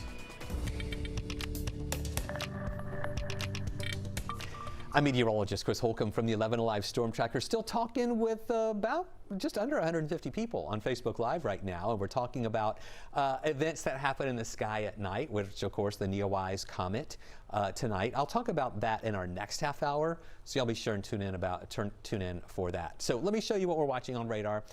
We've had a few isolated showers that popped up earlier today with the heat and humidity, just kind of bubbled some up. But we were telling you that during the evening, as we lose some of the heating, even though it's still hot out there, these showers are diminishing. We don't really have much going on anymore. The one we have left here, now this one was strong a little while ago in Heard County. And that's moving into Carroll now, but it's really falling apart. It had some pockets of heavy rain, thunder and lightning, some strong winds. It was really small in size, but it was strong. Never became severe, but now that that's moving up into Carroll County, it's falling apart. Here in Atlanta, nothing going on now. Earlier though, we had some showers south and east of the city. Those are moving northwest. Some of these came inside the perimeter, moved through the Chamblee-Dorville area near Redan, where it was really heavy near Stone Mountain and Tucker. Then it went up toward Roswell and then to Forsyth County, and then they fell apart. And then right now, nothing else is really going on over North Georgia. So let me show you what we're watching. Take a look at the bigger picture. You can see as we widen out just a little bit, those showers are really few and far between over the state of Georgia. Here's another tower cam view. This is up in Rome as we're looking toward the west. We saw a nice sunset just a little while ago and still enjoying some of those nice colors that we have on the horizon out there right now. It's about to start getting dark though, so that'll be probably one of our last good views that we see of the skyline, at least for tonight. Hey, it's 9 o'clock at night, still really warm out there. We're in the mid 80s at 84 degrees. If you think that's warm, look at Athens at 85, and then check out Rome right now, 89 degrees, just 1 degree away from 90 here at 9:20. So still really warm out there. Tomorrow it's going to be hot again. We're going to start off in the morning at 74, a really mild start. We'll see sunshine early on, and then partly cloudy skies as we go through the afternoon hours. Rain chance tomorrow is only going to be at 20%, but it'll be hot, 93 degrees. It's going to feel even hotter, though, because we do have some humidity around. It's going to feel like mid and upper 90s tomorrow. Take a look at the forecast track. In the morning, we're dry.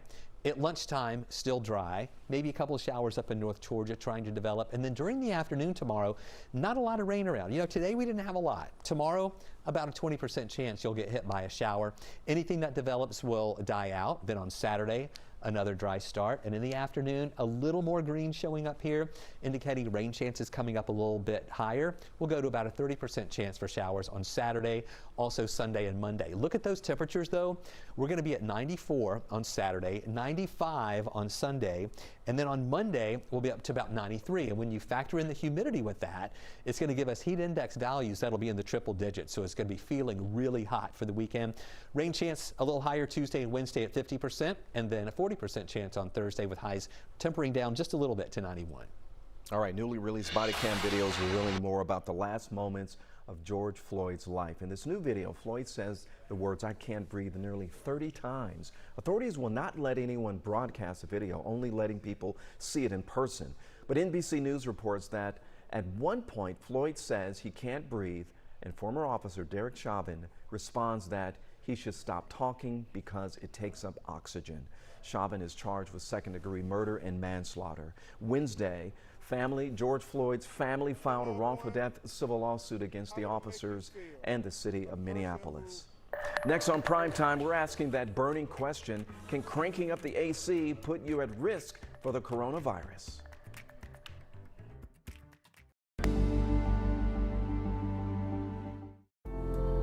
In times of great uncertainty, some things become more clear. The things we take for granted, the people we depend on daily. Here at 11 Alive, we'd like to say thank you. First responders, medical staff, sanitation workers, truck drivers, postal workers, and every brave Georgian doing their part to make a difference. We see you, we hear you, and we appreciate all that you do. Let's start with a viral message going around. Quote, vast majority of people who died had ibuprofen Advil in their system. This message is fake. We just bought 20 dust masks for $97. Are you doing this to help people, or are you doing this to make money, or both? Both. Take this email sent to the Verify team. Is it safe to have your house cleaned by outside workers? The best practice is to limit guests to emergencies only.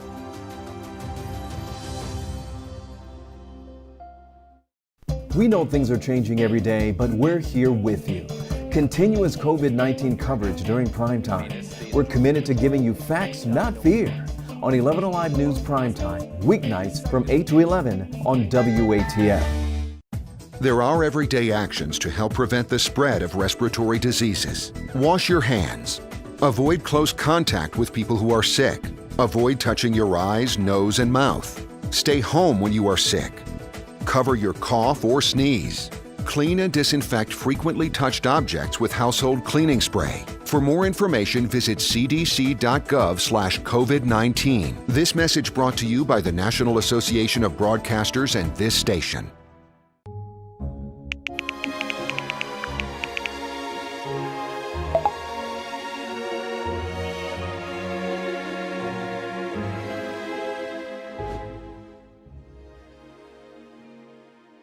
Today at noon on 11 Alive. We are seeing that lack of smell or altered taste can be a symptom. We answer your coronavirus-related medical questions. Because 11 Alive is where Atlanta speaks. Televised newscasts not enough for you? Get even more at 11 Alive's YouTube channel, where you'll find uncut interviews, extended body cam footage, live streams of Atlanta's biggest trials. All right, welcome back, everyone. Chris Holcomb's been talking about this all night, about these hot temperatures, really hot temperatures out there, which means many people probably are cranking up that AC.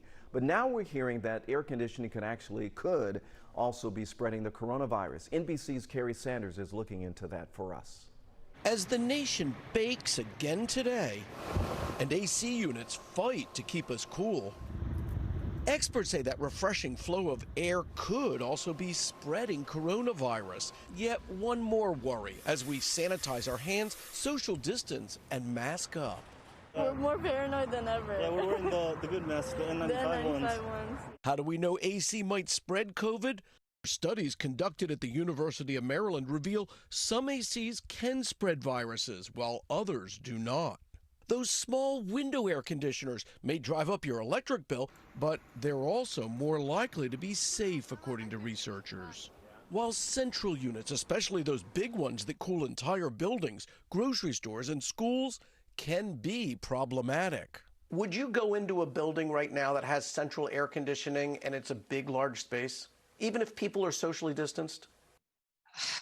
It's a very hard question. Dr. Yelena Shrebridge is a mechanical engineer. Her research focuses on indoor air quality. Air conditioning system that has a lot of fresh air, or it's cleaned through a very efficient filters, would be safe for you. If you are in the space where the air is not very fresh and clean, you would be being exposed to coronavirus potentially if somebody in the environment has it. Is there a workaround? A costly redesign of an entire AC system to force cool air through advanced filters is an option, but research also found that UV lights can kill viruses. Those ultraviolet lights are commonly hidden in hospital ceilings. You have to have the ultraviolet light in the upper part of the room, and that can sanitize air very fast. Air conditioning, now the new hot topic in this confounding pandemic.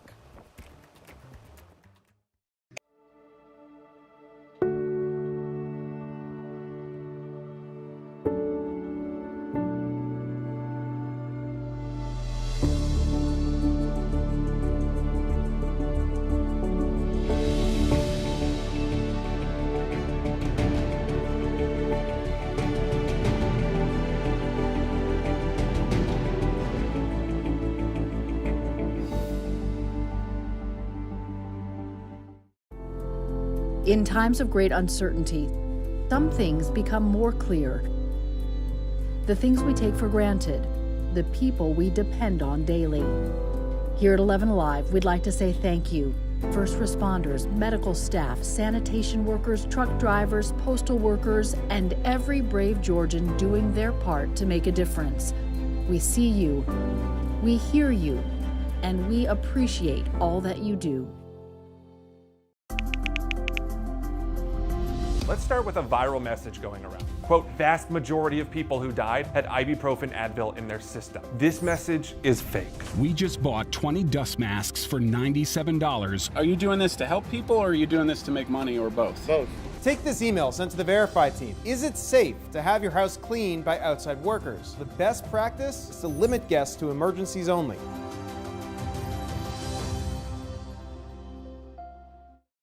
We know things are changing every day, but we're here with you. Continuous COVID-19 coverage during prime time. We're committed to giving you facts, not fear. On 11 Alive News Primetime, weeknights from 8 to 11 on WATF. There are everyday actions to help prevent the spread of respiratory diseases. Wash your hands. Avoid close contact with people who are sick. Avoid touching your eyes, nose, and mouth. Stay home when you are sick. Cover your cough or sneeze. Clean and disinfect frequently touched objects with household cleaning spray. For more information, visit cdc.gov/COVID-19. This message brought to you by the National Association of Broadcasters and this station.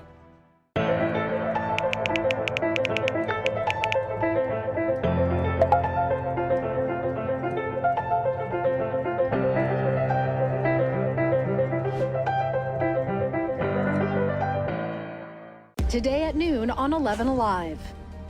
We are seeing that lack of smell or altered taste can be a symptom. We answer your coronavirus-related medical questions. Because 11 Alive is where Atlanta speaks. Televised newscasts not enough for you? Get even more at 11 Alive's YouTube channel, where you'll find uncut interviews, extended body cam footage, live streams of Atlanta's biggest trials, and more. Subscribe to 11 Alive today. Atlanta has always seen a sort of cooperative relationship between the mayor, the governor, and businesses, but now we're seeing a deep division between Mayor Bottoms and Georgia Governor Brian Kemp.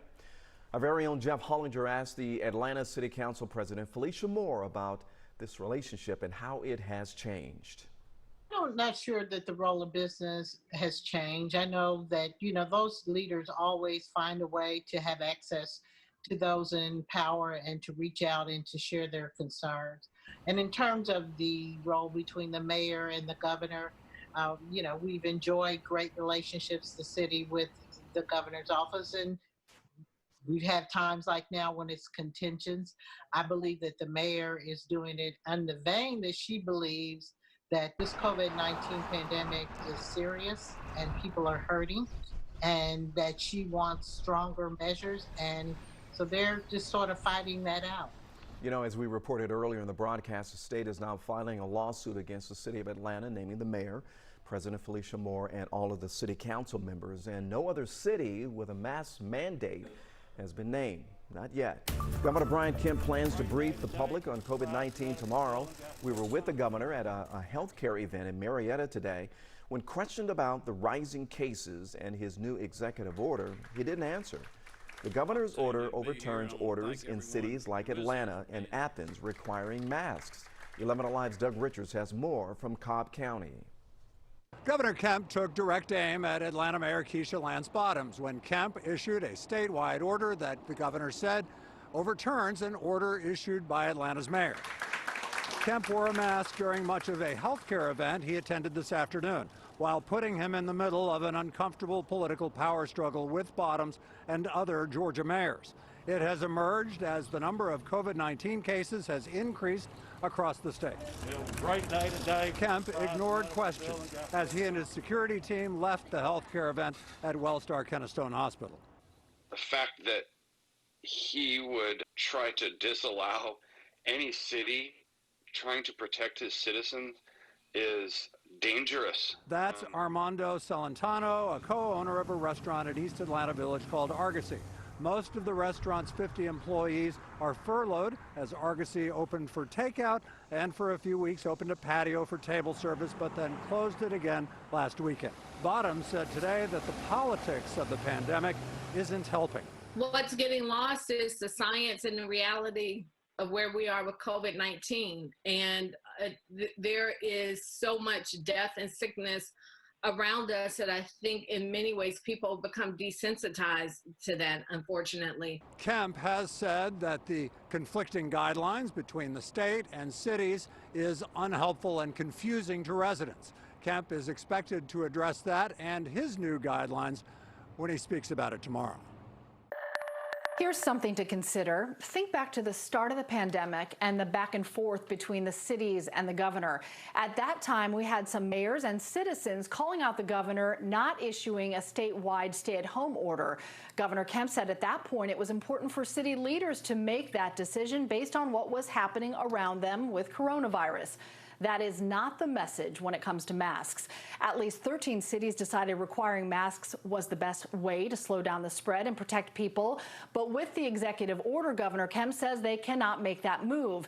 And his order comes a week and a half after the governor went on a tour of the state with the Surgeon General promoting a Wear a Mask campaign. Just Monday, the governor yet again encouraged all Georgians to wear masks. So the message: Georgia cities and counties cannot require masks, but you should wear a mask. And this all plays out as Walmart, Kroger, Starbucks all join a growing list of businesses requiring masks in their stores. It is something to consider.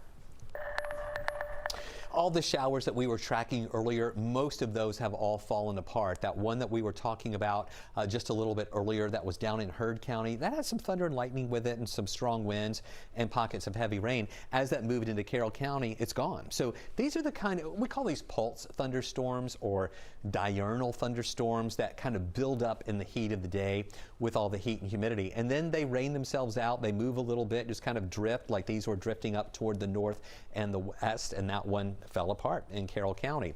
Elsewhere around Metro Atlanta, nothing else is going on. We had some of those showers south and east of the city earlier. Some of those went through Atlanta on the east side, right there on the east side of 285 through Tucker. Chamblee-Dorville had some showers that moved up into North Fulton County through Sandy Springs up toward Roswell, and then those fell apart up in Forsyth County. Nothing else is going on right now, so you're fine sleeping tonight. You won't have to deal with any rain falling on your rooftop or outside your window.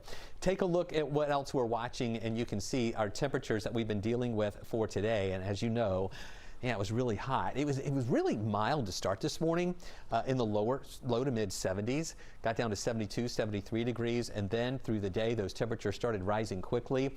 At noontime we were in the mid 80s already, and it kept on moving up. We eventually got up to 92 was our high. I know this says 91 here, but in between these hourlies we did dip up to 92, and then now we're still in the mid 80s, 84 degrees at this hour, and with the humidity it makes it feel a lot hotter out there. Stay with us. We're going to look at the moisture content in the air coming up in just a few minutes to talk about what the impacts of the humidity will be, and we'll let you know if you could potentially see Comet Neowise later on. More on that coming up. All right, Chris, we'll see you in a couple of minutes. Two more Atlanta area school districts announcing they will start the school year with virtual classes only, and a third is set to vote on an all-virtual plan tomorrow. 11 Alive Joe Hinkie has the latest on how students will be learning when school starts again.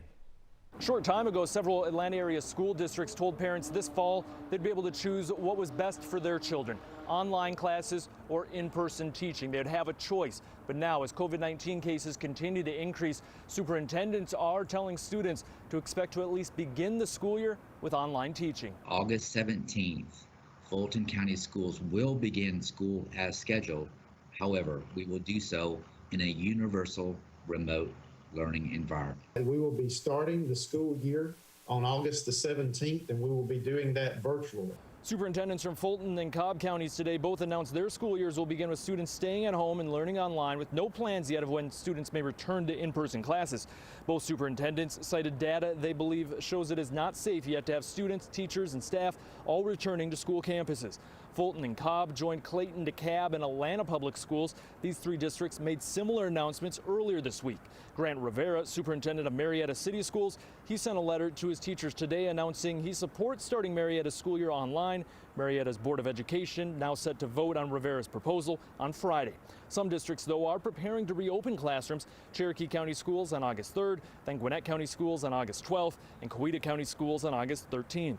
All three are letting parents choose between online or in-person classes for their children. And for those children who will be heading back to classrooms starting next month, Gwinnett County Schools says it will be requiring face masks to be worn by students and staff at school. Meanwhile, in information published online for parents in Coweta and Cherokee counties, both of those school districts saying they won't be requiring but will be encouraging face masks to be worn at school. And just because school is not happening in the building does not necessarily mean there can't be sports on campus. It's a big debate. If schools are virtual, should there still be sports? 11 Alive's Alex Glades tells us how coaches are preparing for the unknown. With the school year rapidly approaching, school systems are deciding how learning will take place. But there's also another big decision on the table, whether or not to still have sports. Football is important to the livelihood of this school. I mean, that's just facts. The Georgia High School Association has been providing guidelines for a return to sports and competition, even if school is held virtually. As long as they're enrolled in that school, and that school is determining their grades and keeping their transcript at that school, then and they meet all other areas of the eligibility requirements, then yes, they would be eligible. Fulton and Cobb County both announced Thursday learning would start 100% virtual this school year. Fulton is undecided about sports this fall. In a tweet, County Athletic Director Stephen Krabs said, "I know everyone has questions and concerns surrounding Fulton County Schools athletics. Please be patient as we work through the current situation." Fulton County Schools will update everyone at the board meeting on July 23rd. Cobb County already made its decision. In a statement, they said the district is not postponing or delaying the start of fall athletics. We will continue to follow the direction of GHSA. So football workouts continue around the state as coaches and student athletes prepare like a season is going to take place. All we can do is take it one step at a time. You know, these are the guidelines today. The guidelines may shift and be a little different tomorrow. All right, coming up, claims online say the COVID-19 pandemic was predicted years ago. But is that really true? We verify.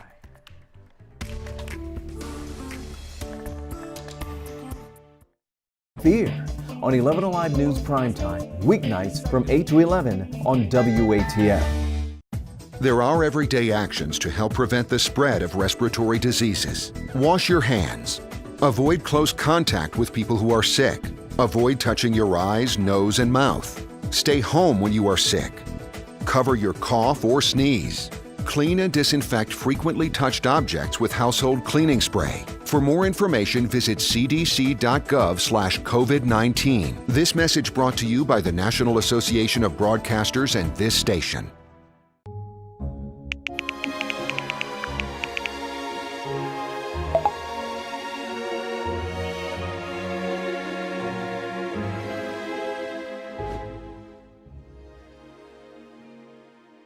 Today at noon on 11 Alive. We are seeing that lack of smell or altered taste can be a symptom. We answer your coronavirus-related medical questions. Because 11 Alive is where Atlanta speaks. Televised newscasts not enough for you? Get even more at 11 Alive's YouTube channel, where you'll find uncut interviews, extended body cam footage, live streams of Atlanta's biggest trials, and more. Subscribe to 11 Alive today.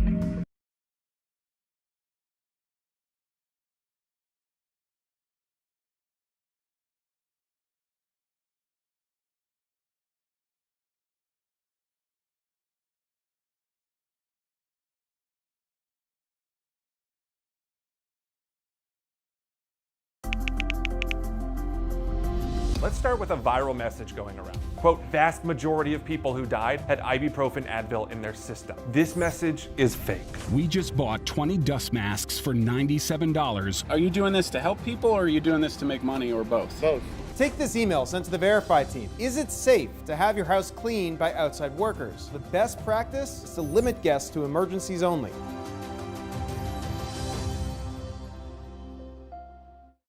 We know things are changing every day, but we're here with you. Continuous COVID-19 coverage during prime time. We're committed to giving you facts, not fear. On 11 Alive News Prime Time, weeknights from 8 to 11 on WATF. There are everyday actions to help prevent the spread of respiratory diseases. Wash your hands. Avoid close contact with people who are sick. Avoid touching your eyes, nose, and mouth. Stay home when you are sick. Cover your cough or sneeze. Clean and disinfect frequently touched objects with household cleaning spray. For more information, visit cdc.gov/COVID-19. This message brought to you by the National Association of Broadcasters and this station.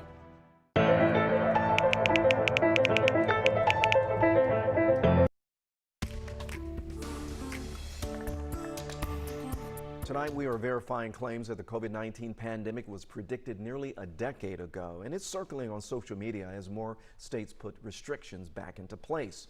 Jason Puckett is sorting out the facts for us. Let's start with the claim that this lockdown was planned more than 10 years ago in the, quote, Rockefeller document. Now, there are a lot of claims in these posts. They say that the Rockefeller document talks about a contagious but low mortality rate virus, that it would have a weaponized version, that the virus would be transported between labs and smuggled out by China, that they'd fund government agencies and give them talking points and scripts, and that governments would coordinate a vaccine development and multiple lockdown phases. Okay, that's a lot. Let's verify. Did this Rockefeller document really predict the COVID pandemic? Our sources, the Johns Hopkins Data Tracker, the CDC, and the Rockefeller Foundation. We found the document these claims mention. It's actually called Scenarios for the Future of Technology and International Development. It was made in 2010 by the Rockefeller Foundation to consider how different technology will affect our world over the next decade. It is 54 pages long with 4 different scenarios. Only one of them was a pandemic. And it's not nearly as similar as these claims suggest. The scenario virus started in 2012, not 2019. It started in geese. It was very fatal, killing more than 8 million people. And many governments put lockdowns and other restrictions in place. And that's the only similarity between COVID and this scenario virus, that many world governments have put in place lockdowns. That's it. This long list of claims doesn't match the document at all, and the virus in this scenario has almost no resemblance to COVID-19. So the claims that the Rockefeller document predicted COVID and this pandemic 10 years ago, that's false. You can read the report yourself online. As COVID-19 cases surge in Georgia, one family knows just how devastating that virus can be. 11 Alive's Matt Pearl spoke to a woman who lost 2 relatives to the virus and shares her plea. My grandfather was my father to me. I mean, he walked me down the aisle. He was just a stand-up guy. He stood in when I didn't have a father around.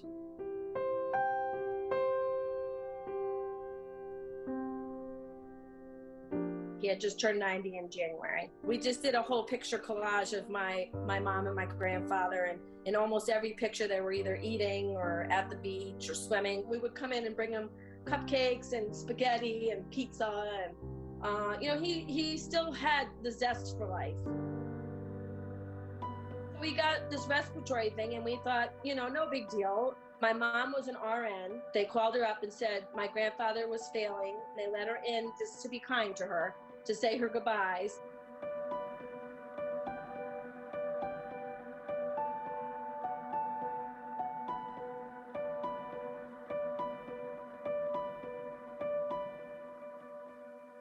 My mom had 6 girls. She raised all 6 of us. She was really now just in the prime of her life where she was enjoying life. Finally, on May 16th, they called me up and they said, we've done everything we can. There's really nothing left for us to do. We did a Zoom meeting with the whole family and we were all able to be there. All they did was turn the machine down, the ventilator, and within a few minutes she went.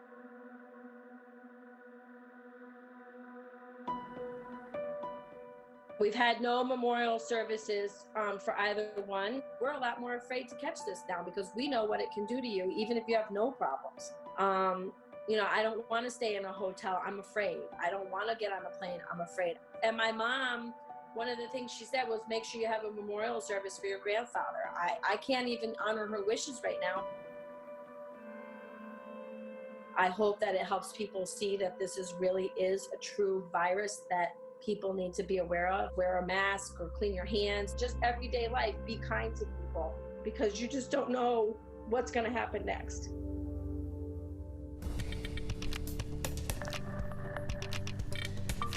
We are pretty much rain-free out there right now. We had a few showers and thunderstorms that developed earlier, in the heat of the day when we had all the humidity around. It bubbled just a few of those up. Now, even though it's still warm out there, the heating is coming down and the humidity levels are kind of coming down a little bit too. So we're not seeing any rain out there right now. We've been moving into this one a little bit earlier down in Heard County near Central Hatchie. That's when we had a shower storm that kind of flared up there that actually had 40 to 50 mile an hour winds with it, heavy rain, thunder and lightning. But as that moved into South Carroll County, it fell apart. Earlier, some showers south and east of Atlanta, moved through Atlanta, really just over on the east side into Cobb County, parts of central Fulton, into North Fulton, and then up into Forsyth County, and they all fell apart. Had a little thunder and lightning with them, but not widespread or anything like that. And now everything is gone. We had a few showers up in North Georgia earlier.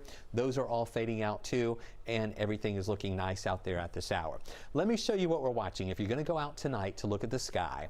Now, again, I always kind of let people know whenever we're talking about these astronomical events that sometimes they're a letdown. And I'm just letting you know the reality is this may be hard to see, but you've been hearing us talking about the comet Neowise.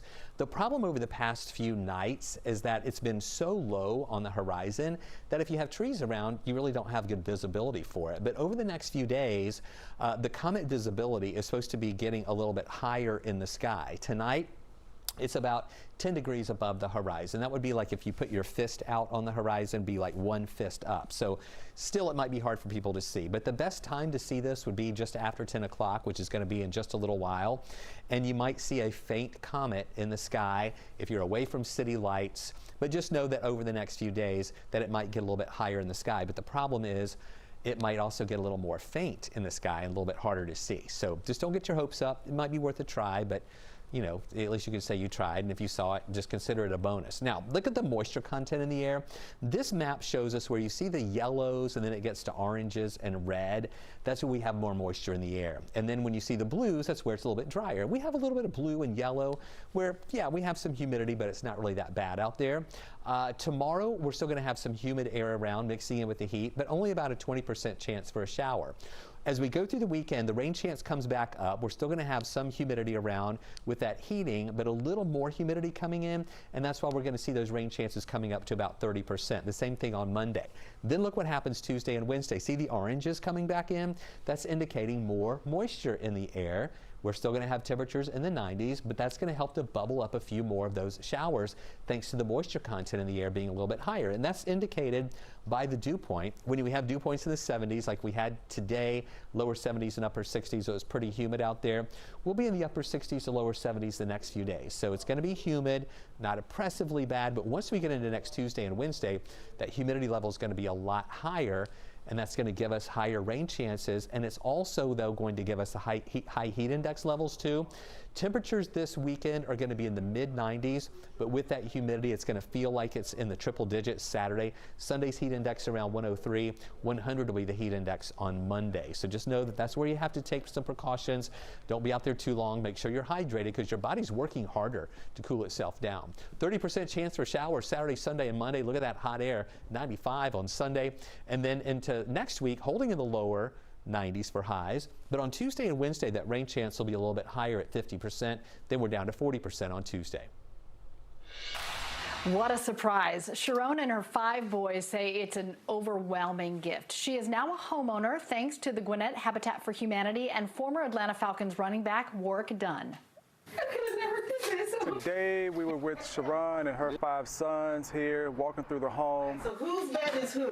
This one's mine. These kids are really special. Proud of her, and I'm thankful to be able to assist her in her journey of homeownership. They couldn't believe it as they walked through the house. They've been renting a house plagued with leaks, bugs, and mold. Habitat and the Work Done charities are providing a safe place for the boys as their mom is studying to be a nurse. Build more homes, impact more families, help more people, change more lives. Straight ahead, repairing relationships one conversation at a time. Next on Primetime, the partnership between APD and Tyler Perry that sent officers door to door in an area known for protest and unrest.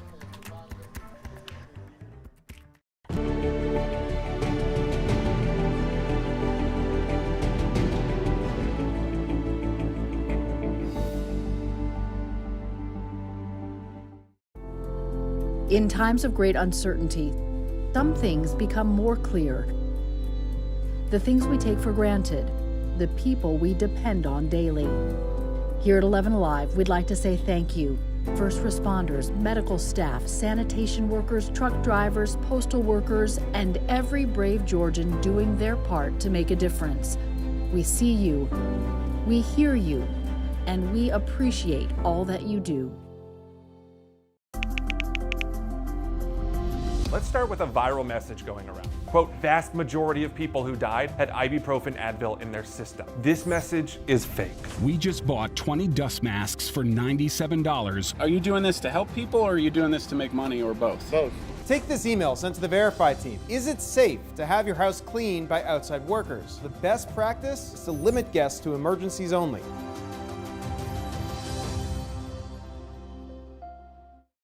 We know things are changing every day, but we're here with you. Continuous COVID-19 coverage during primetime. We're committed to giving you facts, not fear. On 11 Alive News Primetime, weeknights from 8 to 11 on WATF. There are everyday actions to help prevent the spread of respiratory diseases. Wash your hands. Avoid close contact with people who are sick. Avoid touching your eyes, nose, and mouth. Stay home when you are sick. Cover your cough or sneeze. Clean and disinfect frequently touched objects with household cleaning spray. For more information, visit cdc.gov/COVID-19. This message brought to you by the National Association of Broadcasters and this station.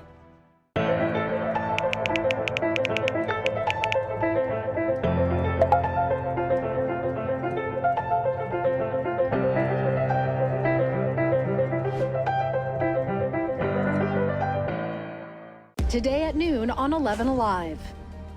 We are seeing that lack of smell or altered taste can be a symptom. We answer your coronavirus-related medical questions. Because 11 Alive is where Atlanta speaks. Televised newscasts not enough for you? Get even more at 11 Alive's YouTube channel, where you'll find uncut interviews, extended body cam footage, live streams of Atlanta's biggest trials, and more. Subscribe to 11 Alive today.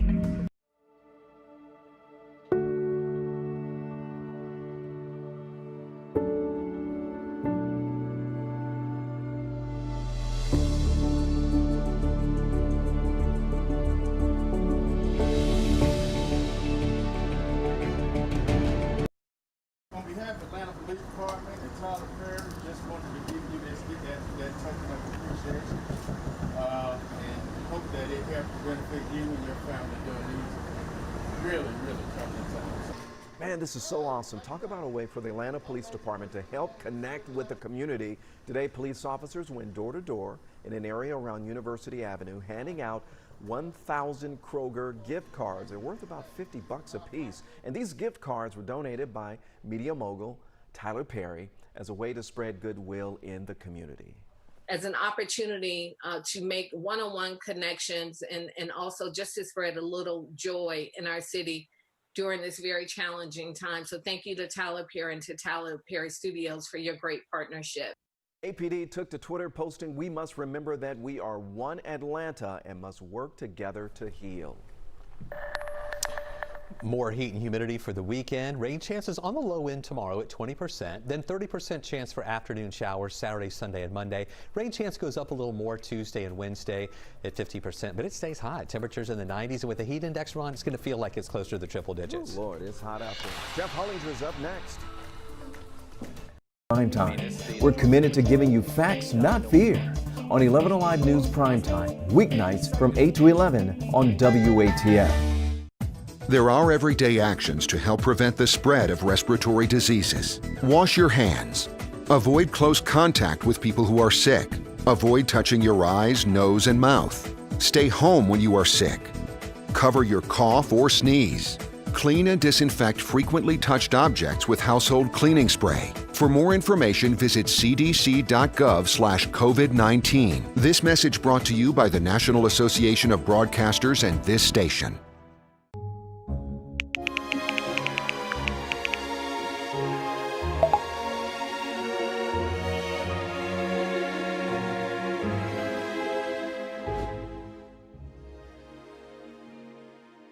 Today at noon on 11 Alive. We are seeing that lack of smell or altered taste can be a symptom. We answer your coronavirus-related medical questions. Because 11 Alive is where Atlanta speaks. Televised newscasts not enough for you? Get even more at 11 Alive's YouTube channel, where you'll find uncut interviews, extended body cam footage, live streams of Atlanta's biggest trials, and more. Subscribe to 11 Alive today.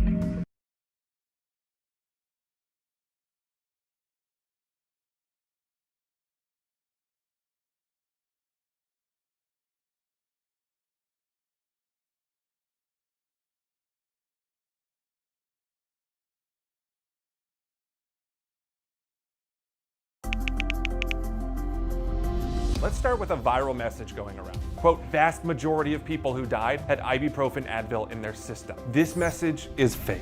We just bought 20 dust masks for $97. Are you doing this to help people or are you doing this to make money or both? Both. Take this email sent to the Verify team. Is it safe to have your house cleaned by outside workers? The best practice is to limit guests to emergencies only.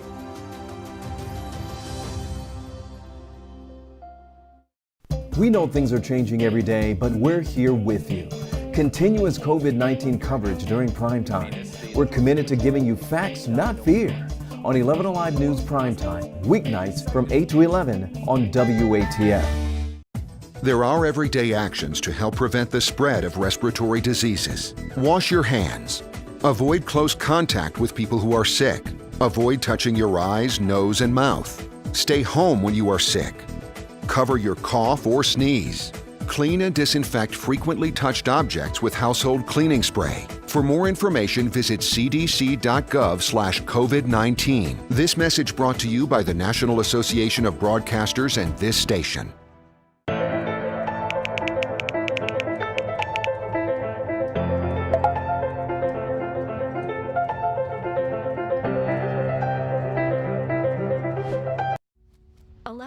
News Primetime on the ATL starts now.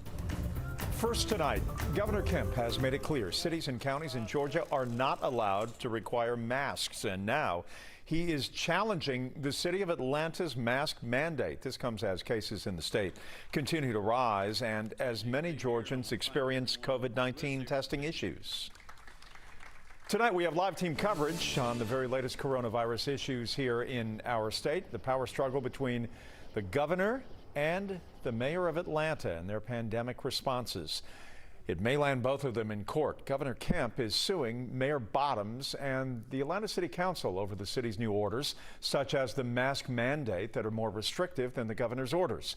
Mayor Bottoms had a quick response to the governor in a tweet she posted at 7:15 this evening.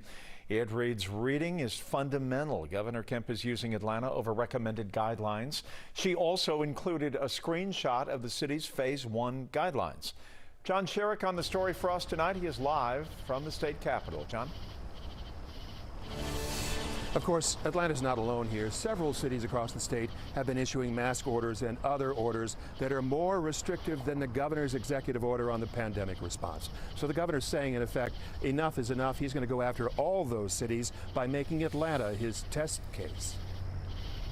While Governor Kemp was making a public appearance in Cobb County, wearing a mask as he is urging and not ordering people to do, just then the state attorney general was getting ready to file this lawsuit on his behalf. Governor Kemp suing Atlanta's mayor Keisha Lance Bottoms for defying his executive order on reopening the state safely. The governor is saying the mayor had no legal authority to issue any orders of her own, such as her citywide mask order, that are more restrictive than his orders. Quote, Governor Kemp seeks to have the court declare that Mayor Bottoms exceeded her authority for issuing executive orders which were more restrictive than his executive orders. Just before the governor filed his lawsuit, a reporter asked Mayor Bottoms at a virtual news conference Thursday if she was concerned the state might sue the city. I'm not concerned about that at all. You are deliberate and afraid of nothing. So I am not afraid of the city being sued, and I'll put our policies up against anyone's any day of the week. Governor Kemp says if Atlanta and the rest of the state would just enforce across the state, they're going to be watching this very, very closely. Right, you know, they may try to leave their mask orders and other orders in place while this lawsuit works its way through the courts, and then see what happens, because whatever the ruling might be, it's going to affect everyone. Thank you. I love the sounds of summer in Atlanta. We can hear them behind you. It is always great to hear. The great mask debate isn't the only COVID-19 crisis facing Georgia. Many people in the state are still having issues when it comes to getting a coronavirus test and getting those results in a timely manner. Natisha Lance continues our team coverage tonight. She is live in downtown Atlanta. Natisha? Well, Jeff, you know, we've been hearing this debate for a long time, since COVID-19 first entered into Georgia. And on average, for those whose tests get sent to commercial labs for processing, they get the results back in about 5 to 10 days. But the bigger issue still remains just getting a test. In the last few weeks, 2 members of our 11 Alive team requested testing appointments. In DeKalb County, one colleague requested a test on July 5th. The earliest it could be scheduled, July 22nd, 3 days past the recommended 14-day quarantine. And in Cobb County, another colleague requested July 9th, but couldn't get an appointment until July 21st. Testing and a need for improvement has been at issue since COVID cases first hit Georgia. But there is more testing ramping up. Our testing numbers in Georgia continue to lag. We've got to ramp up our testing. We're working on increasing our lab capacity. And when we do more testing, we're going to see more cases. Now in July, on Wednesday, Governor Kemp tweeted his team is working around the clock to ramp up testing. To date, almost 1.2 million COVID tests have been administered. This only accounts for tests with results. It does not include people like my colleagues, still waiting to get tested. Most of the tests have been processed through commercial labs. Take a look at July 10th. As of that date, the Department of Public Health says it had processed a total of 42,560 COVID tests, compared to more than 1 million processed at commercial labs. The Georgia Public Health Laboratory has a 24 to 36-hour turnaround, but the Georgia Department of Health says the lab was not designed for high-volume testing, which could explain why it's processed fewer tests. And it's not quite clear how the governor and the Department of Health plan to ramp up testing, but as John mentioned, there will be a press conference tomorrow morning at 8 a.m. where the governor is supposed to address some of the issues that have been going on with COVID-19 up until this point. We will be carrying that live on our 11 Alive app if you want to watch it. All right, Natisha Lance from downtown Atlanta, thank you. Today, Georgia reported an additional 3,441 new coronavirus cases, the 5th highest increase to date. So that brings our total numbers of cases to 131,000. More than 3,100 people have died.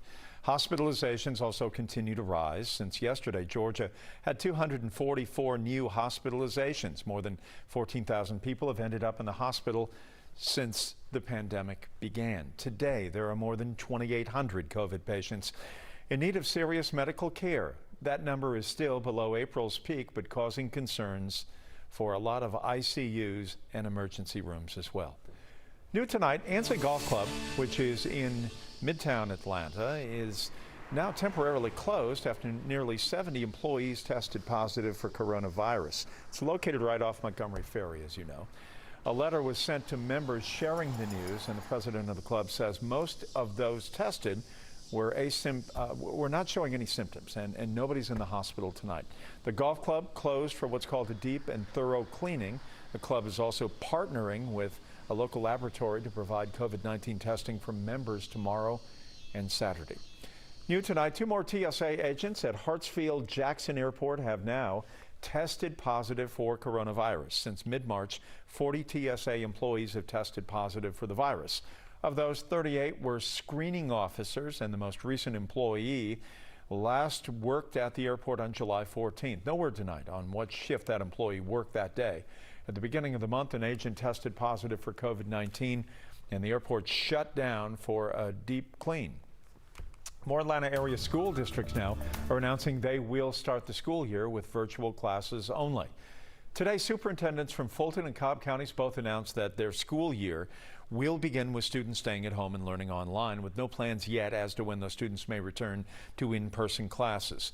Both superintendents cited data that they believe shows it is not safe yet to have students, teachers, and staff returning to school campuses.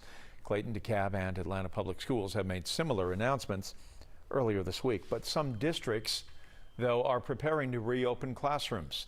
Cherokee County schools on August 3rd, then Gwinnett County schools on August 12th, and Coweta County schools on August 13th. All three are letting parents choose between online or in-person classes for their children.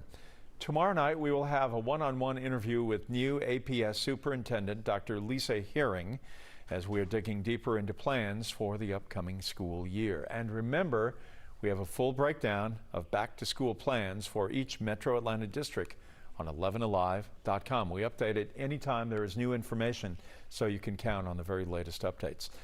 We can also send the guide straight to your phone. Just text SCHOOL to the number on your screen. Again, that's SCHOOL to 404-885-7600. New tonight, police are looking for a suspect in a double homicide at a popular shopping center in Cobb County. The shooting occurred around 7 this evening in daylight in the parking lot of Cumberland Marketplace near the Cobb Parkway in Smyrna. Both victims were men. Tonight, still no word what led up to those murders. We have the Atlanta Police Department and Tyler Perry. Just wanted to give you this, that token of appreciation. And hope that it helps benefit you and your family during these really, really troubling times. Atlanta Police trying to connect with the community. Today, police officers went door to door in the area around University Avenue, the center of a week of protests and unrest, handing out $1,000 Kroger gift cards worth $50 apiece. Those cards were donated by Tyler Perry as a means to spread goodwill in the community. As an opportunity to make one-on-one connections and also just to spread a little joy in our city during this very challenging time. So thank you to Tyler Perry and to Tyler Perry Studios for your great partnership. APD took to Twitter to document the moment, posting, "We must remember that we are one Atlanta and must work together to heal." Heat and humidity built up a few showers out there earlier today with some thunder and lightning. As they moved to the north, they fell apart. Stay with us. We're going to have more heat, more humidity. I'll let you know if that combination means more showers, too. He saved 4 lives with his CPR training in just a year. After the break, we will hear from a local deputy being called a hero and the very latest person that he has helped. Cover your cough or sneeze. Clean and disinfect frequently touched objects with household cleaning spray. For more information, visit cdc.gov/COVID-19. This message brought to you by the National Association of Broadcasters and this station.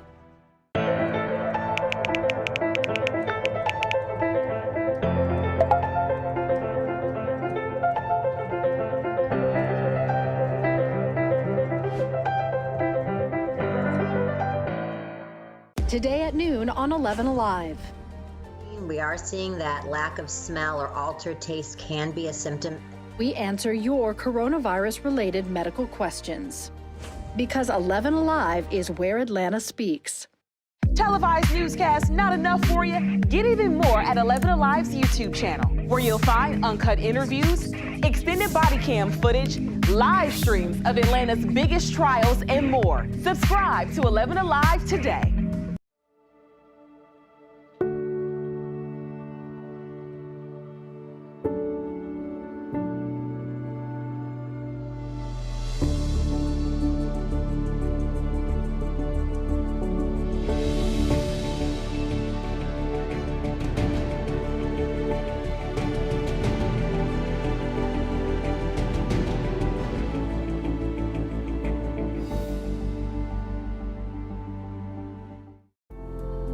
In times of great uncertainty, some things become more clear. The things we take for granted, the people we depend on daily. Here at 11 Alive, we'd like to say thank you. First, New at 10, a Coweta County Sheriff's deputy is a hero. In just over a year, the 5-year veteran has now saved 4 people, including one last week. Hope Ford spoke to one survivor who is grateful he and the deputy were in the right place at the very right time. April 11th, 2019, 1:30 in the morning. That night was one of the highlights of night shift in a rural area. Cows had gotten out and were in the roadway. Ned Chambliss woke up in his Sharpsburg home and went to get his cows. Then everything changed. I fell over in the ditch, had a heart attack. Of course, Stacy, thank goodness, was there. Deputy Stacy Beckham started CPR, which Ned's wife of 51 years learned is what kept him alive. The doctor up there said whoever did the CPR on your husband did an absolute excellent job, and they saved his life. Beckham is grateful they woke Ned up. Otherwise, he could have died in his sleep. Rounding up cows, which we've had to do, several times. And speaking of things that you've had to do several times, that was the first one in this series of 4. In the following year, Beckham's used life-saving CPR Breathe, baby, breathe. in 3 similar situations. And not only is it happening on the day that I work, during the hours of the day that I work, in the zone that I patrol, it's happening with me being in very close proximity to it. What's more, all 4 people survived. A lot of situations that involve CPR, there are many of them that do not have successful outcomes. He can't help but think it's more than a coincidence. Jane and Ned agree. That God had a hand in all of this, and he placed everybody in the right place at the right time to do everything that should be done. It is quite a story. The deputy CPR training definitely came in handy, and it is amazing. One of those things that helped him know what he was doing was the CPR training, and those classes were able to improve his skills. Chief Meteorologist Chris Holcomb now joins us. And Chris, a little bit of break from the rain, but the humidity is enough to make our ears move, that's for sure. Exactly right, and it's that heat and humidity that often causes some of these showers to bubble up. And as you mentioned, we didn't have a lot of them around today, but we did have some, and they had some thunder and lightning with them. Everything is pretty much faded out now that we've lost some of the heating of the day, even though it is still pretty warm out there. The last shower that was heavy was over in Heard County a little bit earlier near Central Hatchie, where we had some heavy rain, thunder, and lightning. As that moved up toward the north into Carroll County, it fell apart. And that's really been kind of the trend with these. They develop because of the heat and humidity. They just kind of bubble up, and then they drift and rain themselves out. And that's exactly what happened with some of these over south and east of the city in DeKalb County, Rockdale County earlier on the east side of the perimeter. Some of those fell apart as they were going into DeKalb, into North DeKalb there in Chamblee and Dorville. And then they fired up again in North Fulton and then fell apart up in Forsyth County. And more of those on the south side too. In Henry County, we had a pretty good area of lightning as well, but nothing was ever severe, just some good pulse thunderstorms that pulse up in that heat of the day. Now everything's gone. Even a few showers later this evening that we had up in North Georgia, those have all faded out as well. Take a look at the bigger picture. This is what we're seeing out there. Still really hot, even at this hour of the night. It's 10:16 right now, and we're still at 83 degrees. Pretty warm out there. Duluth, you're at 83. Marietta, 82. Athens, 82. Eatonton, 82. Covington, you're at 77, and you moved down, cooled off a little bit faster than everybody else because there were some showers over in the Newton County area, and that's what cooled you into the 70s. Carrollton, you're in the 70s now. Mid-70s up in Blairsville and also in Clayton, but it's still pretty humid. We're going to hold in these 80s till I think around midnight, and then fall into the 70s, and then starting off early tomorrow morning in the mid-70s. It's going to be a really mild start out there. Mainly clear though. No concerns about any rain here in the morning. It's going to be in the afternoon tomorrow when we have a really low risk for showers. That rain chance only at 20%. It's still going to be really hot though, getting up to 93, and we've been mentioning that humidity around, so it's going to feel more like it's the upper 90s in the afternoon with that mix of heat and humidity. And 8 on the wasometer, again, only about a 20% chance for a shower. I think most of us will be dry tomorrow. In the morning, we're dry. At lunchtime, we're dry in Atlanta. Once we get into the afternoon, you see some of that green showing up here. Just the heat and humidity bubbling up, a few of those isolated showers. They'll diminish during the evening when we lose the heating, similar to what we had out there tonight. Then Saturday morning, starting off dry again. dry at lunchtime, and then in the afternoon, a little more green showing up here. I do think those rain chances come up just a little bit more on Saturday at about 30%, and then that dies out Saturday night too. And then as we progress on, this is a look at the bigger picture, and you can see those low rain chances the next couple of days. Saturday up to 30%. Sunday again about a 30% chance for scattered showers. Then on Monday 30% chance. On Tuesday and Wednesday, this is the time frame in the afternoon where we're going to see a little better chances for rain. And temperatures though each and every day are still going to be hot. We're going to have more 90s around, and with the humidity making it feel even hotter. I think Sunday's going to be the hottest day at 95 with a 30% chance for showers Saturday, Sunday, and Monday. And with those temperatures in the mid 90s for the weekend, that's when we'll see those the actual heat index levels. That'll be in the triple digits. And then a little higher rain chance Tuesday and also on Wednesday at 50%. Take a look at your weather wow moment for tonight. This is from Renee Wallace in Newnan. This was actually from yesterday when we had some of those showers that were around as they were moving out and the sun was setting. A beautiful double rainbow in Newnan. So Renee, thank you for sending us that picture. Renee is one of our 11 Alive community storm trackers. You can be one too on Facebook. Just search 11 Alive storm trackers. Ask to become a member of this closed group, and you can also view other storm trackers, pictures, videos, weather information, and you can submit your own there too. As businesses struggle to reopen during the pandemic, the job search by potential workers becomes even tougher. How do you market yourself when there's so many people looking for work right now? 11 Alive's Ron Jones spoke with an employment expert on how to recession-proof your job search. I want you to be able to figure out why somebody would be hiring for that job in the first place. Alexa Schoen is the author of Entry Level Boss, How to Get Any Job You Want. She says during a recession, don't make the mistake of going after any job that comes along. I just want any job. Any job will do if anybody knows of any jobs. But the problem with that is it's so vague that nobody knows how to help you. So what do you do to make yourself more marketable and stand out from the pack? Well, Alexa says the first thing you have to do is be specific. Get really, really clear about exactly what kind of value you can provide to a business. She says, first of all, define the exact job you're looking for. Be clear on the industry you want to be in and have an idea of the city where you want to work. So if you can say those three things, then somebody can say, oh, okay, I think I kind of know how to place you. It's all about increasing your value before talking to potential employers. You can figure out how your job helps people save time or make money. That all of a sudden makes you the most compelling candidate in the room because you know why you are providing value and why you are doing your job. Looking for work. Is there anything worse or anything more difficult? The only thing that could keep this father away from his newborn daughter was a COVID-19 diagnosis. Next, hear what it was like when he finally got to meet her.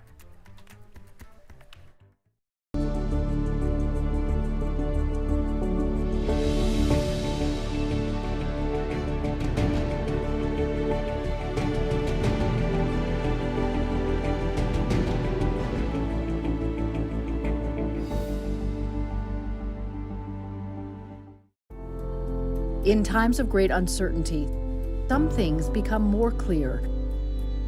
The things we take for granted, the people we depend on daily. Here at 11 Alive, we'd like to say thank you. First responders, medical staff, sanitation workers, truck drivers, postal workers, and every brave Georgian doing their part to make a difference. We see you, we hear you, and we appreciate all that you do. Let's start with a viral message going around. Quote, vast majority of people who died had ibuprofen Advil in their system. This message is fake. We just bought 20 dust masks for $97. Are you doing this to help people or are you doing this to make money or both? Both. Take this email sent to the Verify team. Is it safe to have your house cleaned by outside workers? The best practice is to limit guests to emergencies only.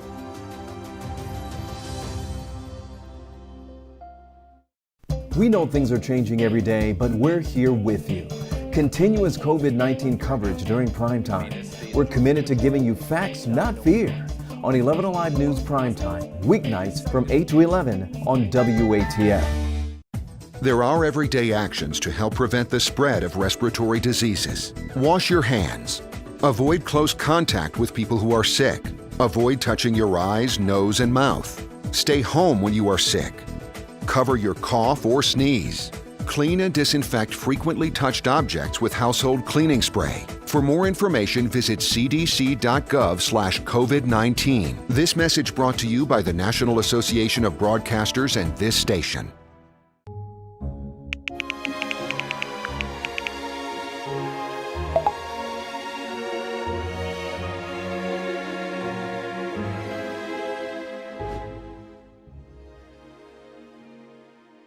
Today at noon on 11 Alive. We are seeing that lack of smell or altered taste can be a symptom. We answer your coronavirus-related medical questions. Because 11 Alive is where Atlanta speaks. Televised newscast. A COVID-19 diagnosed forced a family away from their newborn for weeks at a time. Baby Taylor came a full month before her due date. On the same day, her father tested positive for coronavirus. Caitlin Ross has the story for us tonight. She runs the household, I can tell you that. Now that Taylor Jones is finally home, she's fitting right in. A calm, happy baby. When she's hungry, by God, it's time to eat. This sweet baby has been on her own timeline since the day she was born. Her mom, Shevlin, was admitted to the hospital a month before her due date because she was having contractions. In the labor and delivery room, Antonio got an email from the health department that he had tested positive for COVID-19. As soon as he told the doctors, they told him he would have to leave. I was devastated. One, I was missing out on the birth of my daughter. Two, I would not be able to give the support to my wife. Antonio went out into the parking lot and prayed while his wife gave birth. To get to that finish line and could not cross that finish line together in the physical sense. It was a lot of mixed emotions there. His wife tested negative for COVID-19 before delivery, but doctors said they had to protect the baby. They delivered my daughter, cut the umbilical cord, and swept her away. Antonio quarantined in a hotel room and got sicker and sicker with the virus. I had the body aches, the chills, the loss of smell, the respiratory. His wife tested negative 4 times for COVID-19, but doctors kept Taylor isolated in the NICU. I still don't think we even have the clear understanding of that, but my daughter was in the NICU at the hospital, so they didn't want to chance it, and I appreciate them for that. Antonio and Shevlin didn't get to lay hands on their daughter for almost 3 weeks after she was born, but when they did, that was the sweetest day. She's my little miracle baby. I feel like she's destined to be great. Antonio says he enjoys every minute with his daughter now, even changing diapers, because he knows just how precious that time is. Calls for police reform have not stopped. After the break, we are hearing from the president of the Atlanta City Council about what she thinks ought to be done and her take on Atlanta these days. Speaks. Televised newscasts not enough for you? Get even more at 11 Alive's YouTube channel, where you'll find uncut interviews, extended body cam footage, live streams of Atlanta's biggest trials, and more. Subscribe to 11 Alive today.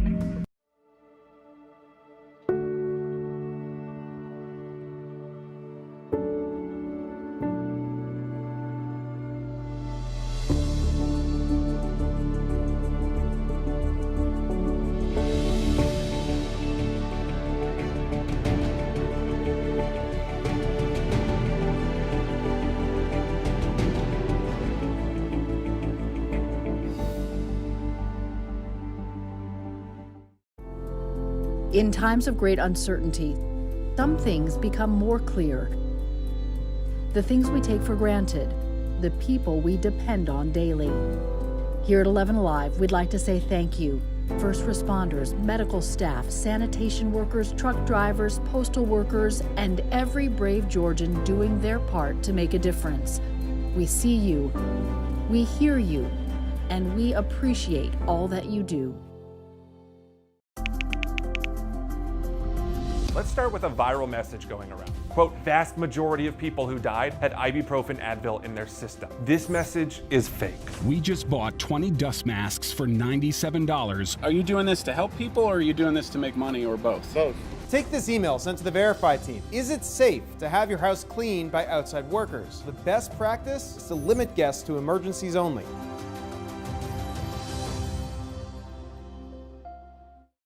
We know things are changing every day, but we're here with you. Continuous COVID-19 coverage during prime time. We're committed to giving you facts, not fear. On 11 Alive News Primetime, weeknights from 8 to 11 on WATF. There are everyday actions to help prevent the spread of respiratory diseases. Wash your hands. Avoid close contact with people who are sick. Avoid touching your eyes, nose, and mouth. Stay home when you are sick. Cover your cough or sneeze. Clean and disinfect frequently touched objects with household cleaning spray. For more information, visit cdc.gov/COVID-19. This message brought to you by the National Association of Broadcasters and this station.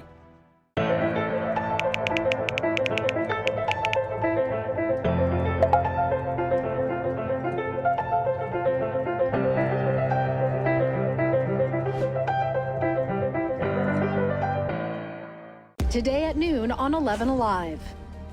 We are seeing that lack of smell or altered taste can be a symptom. We answer your coronavirus-related medical questions. Because 11 Alive is where Atlanta speaks. Televised newscasts not enough for you? Get even more at 11 Alive's YouTube channel, where you'll find uncut interviews, extended body cam footage, live streams of Atlanta's biggest trials, and more. Subscribe to 11 Alive today.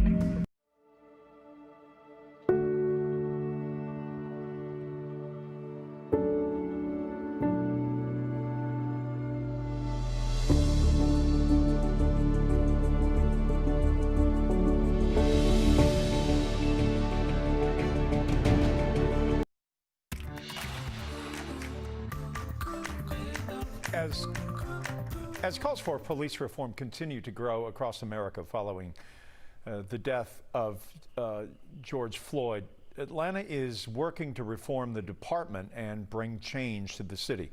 I had the opportunity to speak with Atlanta City Council President Felicia Moore to get her thoughts. We've been listening to so many residents talking about defunding the police department, about issues of reform. You've had all kinds of hours to listen. Are we moving too fast on this issue? First of all, the defund the police is one without a definition. And so different people think of it in different ways, but I think all people agree that our policing and how we do it in this country and in our city can be reformed. Reform to me looks like first starting to look at the culture of policing. And that's a difficult lift, making some culture changes. But in between, I think we've got to come to some agreement. And that is with the public agreeing, it's what is the level of force that we can use? And particularly, what is the level of force that is acceptable to the public when someone does not comply? The president also goes on to talk about the now tense relationship between the mayor and the governor. You can find my full conversation with her on our 11 Alive YouTube page. Now to the national impact of COVID-19. State and local leaders are warning that delays in testing and contact tracing are hampering efforts to slow down COVID-19, as new polling shows low approval ratings for President Trump's pandemic response. Here's NBC's Alice Barr. 6 months into the coronavirus pandemic, cases are surging, hospitals filling up, hotspots shutting down, and many of the same fights still raging on. There's no reason for this nation to be going through what it's going through now. We learned these lessons months ago. Today, Arkansas and Colorado mandating masks statewide, while Georgia's governor is trying to reverse mask orders in at least 15 cities. Atlanta's mayor defiant. If you want to protect yourself and your customers, you should wear a mask. Our policies are enforceable and they stand. With state and local leaders each following their own path, many facing critical delays in testing and struggling to establish contact tracing. They're once again looking to the Trump administration for a coordinated federal response. They're the ones that have the experts that should be guiding this crisis. A new NBC News Wall Street Journal poll finds just 37% approve of President Trump's handling of the virus. And with his Democratic rival Joe Biden now leading by 11 points in the same poll, the president is replacing his campaign manager just 4 months before the election. We believe this president has great approval in this country. As President Trump banks on an economic recovery to boost his campaign, news today more than 1 million Americans filed first-time unemployment claims for the 17th straight week. And with extra unemployment benefits set to expire at the end of this month, lawmakers in both parties are negotiating the next coronavirus relief bill, now expected to be at least another $1 trillion. While national first-time unemployment numbers are down, Georgia's unemployment rates are actually up from the previous week by more than 31,000. As COVID-19 cases surge in Georgia, one family knows how devastating the virus can be. Matt Pearl spoke to a woman who lost 2 relatives to the virus and shares her plea. My grandfather was my father to me. I mean, he walked me down the aisle. He was just a stand-up guy. He stood in when I didn't have a father around.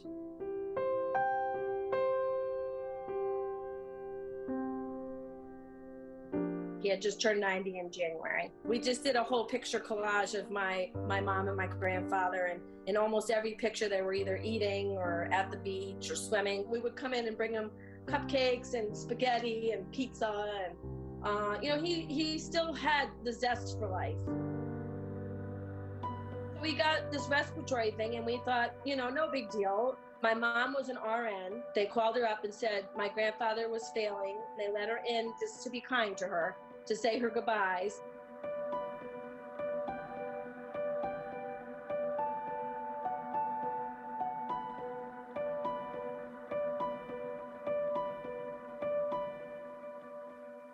My mom had 6 girls. She raised all 6 of us. She was really now just in the prime of her life where she was enjoying life. Finally, on May 16th, they called me up and they said, we've done everything we can. There's really nothing left for us to do. We did a Zoom meeting with the whole family and we were all able to be there. All they did was turn the machine down, the ventilator, and within a few minutes she went.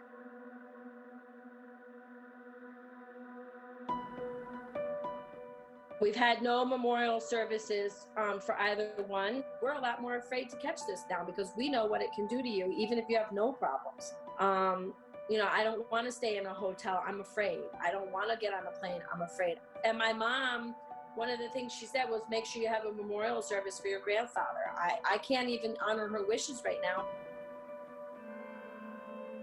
I hope that it helps people see that this really is a true virus that people need to be aware of. Wear a mask or clean your hands. Just everyday life, be kind to people because you just don't know what's going to happen next.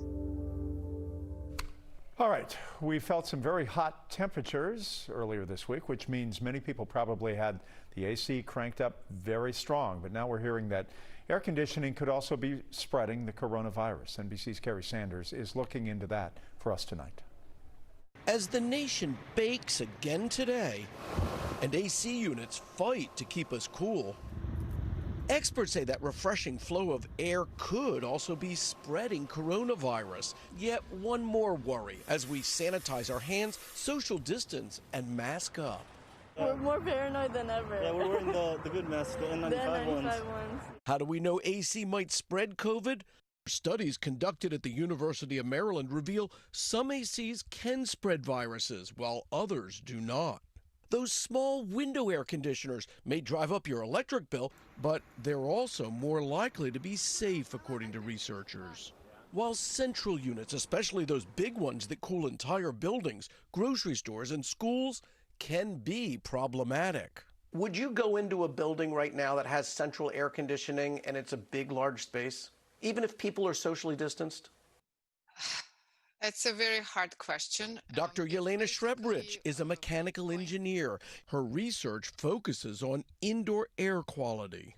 Air conditioning system that has a lot of fresh air or it's cleaned through a very efficient filters would be safe for you. If you are in the space where the air is not very fresh and clean, you would be being exposed to coronavirus potentially if somebody in the environment has it.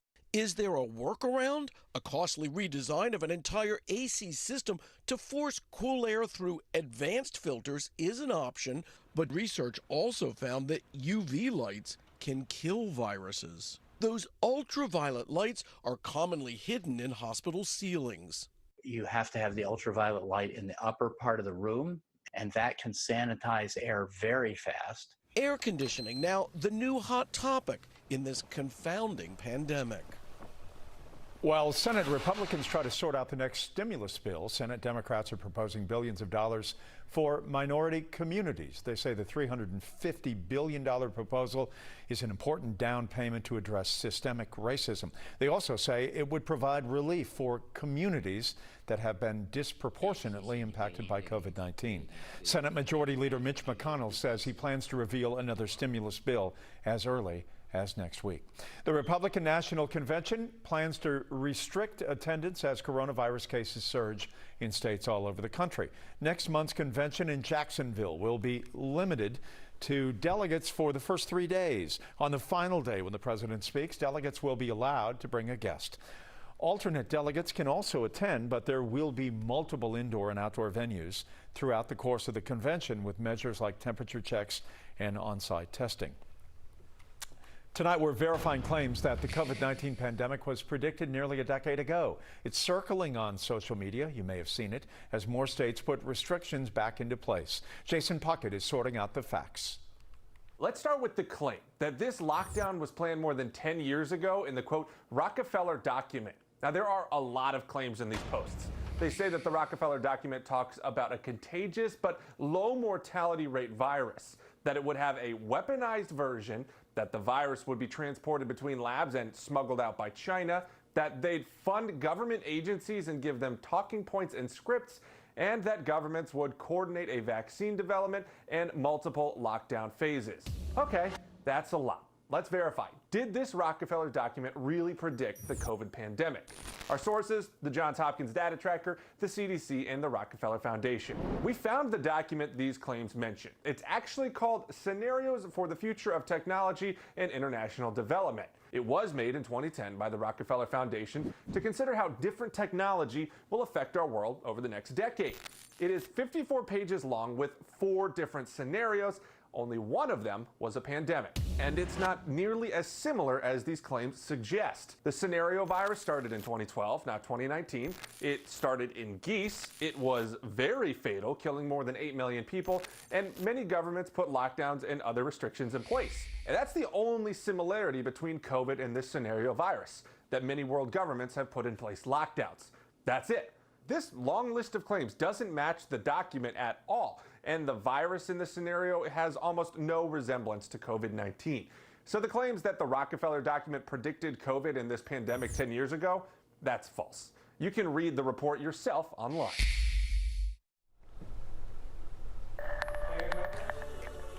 I'm meteorologist Chris Holcomb from the 11 Alive Storm Trackers. Things are a lot quieter out there right now after we had a few showers that popped up earlier.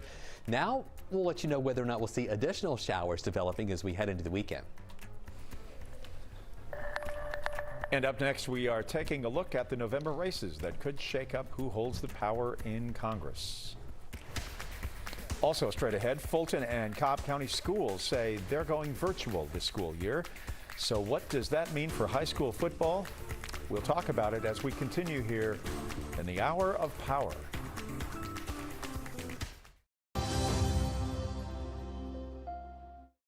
We know things are changing every day, but we're here with you. Continuous COVID-19 coverage during prime time. We're committed to giving you facts, not fear.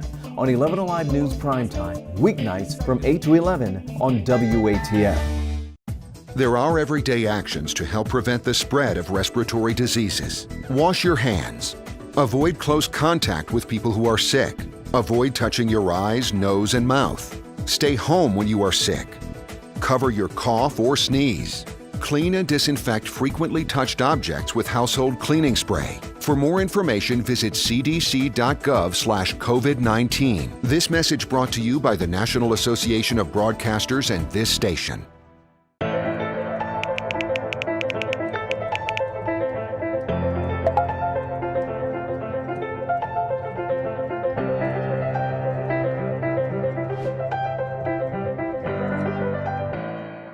Today at noon on 11 Alive.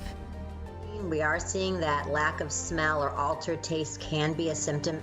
We answer your coronavirus-related medical questions. Because 11 Alive is where Atlanta speaks. Televised newscasts not enough for you? Get even more at 11 Alive's YouTube channel, where you'll find uncut interviews, extended body cam footage, live streams of Atlanta's biggest trials, and more. Subscribe to 11 Alive today.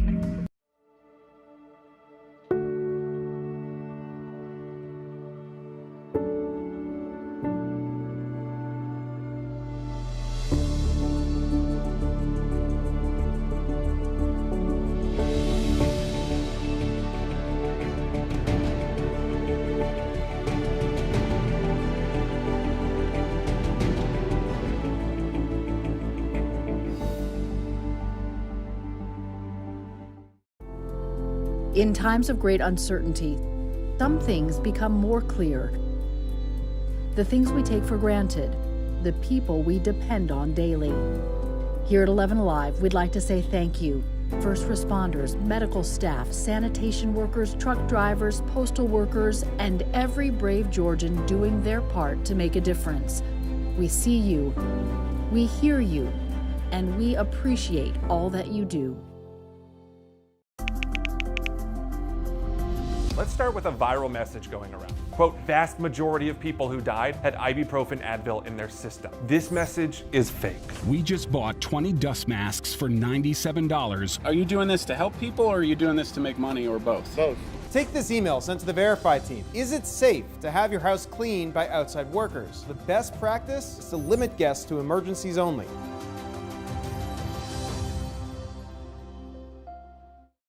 We know things are changing every day, but we're here with you. Continuous COVID-19 coverage during prime time. We're committed to giving you facts, not fear.